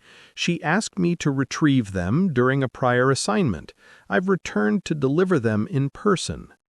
He didn't flinch under the head guard's scrutinizing stare and spoke normally. The head guard was a C-ranked expert, and the man seemed to know more things than the patrol guards outside. He gave a little bit more information to Damon. "Her Highness has been preoccupied lately. She is too busy to leave her quarters. Whatever business you have with her, it will have to wait until I confirm your story. I also need to get the approval of His Highness the King." Damon's expression didn't change, but his eyes narrowed just slightly. The mention of the king's involvement sent up another red flag. If even minor meetings now required royal approval, something had definitely shifted in the political atmosphere of the palace. "I understand," Damon said calmly. "Take your time. I'll wait." He leaned back slightly in the chair, exuding patience he didn't feel. Inside, He was already constructing half a dozen possible plans, contingencies, and worst-case scenarios. The head guard gave a short nod. "Wait here. Do not leave this room." His tone was polite, but the implied warning was clear. The head guard then left the room, leaving Damon once again alone. This time, however, Damon did not sit simply. He stood up, walked out, and took a stroll along the long corridors, not specifically going anywhere. The first thing he noticed was the decorations, all around. The entire palace, even the outer parts, seemed to be grandly decorated as if preparing for a celebration or a high-profile ceremony. Turquoise silk banners embroidered with silver leaves fluttered faintly from the vaulted ceilings. Crystal lamps lined the walls, glowing with soft manna light. There were fresh bouquets of enchanted forest lilies in every corner. Damon's frown deepened. This wasn't the decor for a seasonal festival. This was something else. A coronation? A royal engagement? Or worse, a political marriage. Then, everything clicked into place. Lorraine was probably getting engaged or married to someone else. With Damon's heightened senses, it only took a minute to confirm his theory. He overheard two maids whispering and chatting behind a pillar. "The princess hasn't left her quarters in many days, and they say she was crying last night again. The king always used to dote on her, but this time he is completely ignoring her wishes, especially getting her married to a tyrant like that." "Don't blame His Highness. He did not have much choice. You know our kingdom is currently weak. We lost a lot in the battle against the elves. We need Prince Gerald's help if we're going to defend against the vampires. Do you know what happened to the men and women in the cities captured by the vampires?" Damon quickly made a decision. He did not need to hear anything more. Things were moving too fast. His actions in one part of the continent were affecting things in the other areas like a domino. Ideally, he would have had more time to deal with a situation like this. He would have introduced himself formally to the king and then performed some meritorious deeds and further upped his reputation points before talking about the engagement. Then it could have evolved into some unique quest and a city lordship. But now everything had changed because of the very thing he had done. It looked like cities everywhere and entire kingdoms were on high alert for the vampire takeover. There was a huge war brewing, and everyone was making their moves to make sure that they were on the winning side. After all, a war between the light faction and dark faction is not a simple thing. Damon was probably losing a lot because of this butterfly effect from having conquered the cities around Neira. But he didn't care. These things were bound to happen the moment he made any major move. There was simply no other way. Instead of thinking about these consequences, he needed to work on the solution to his problems.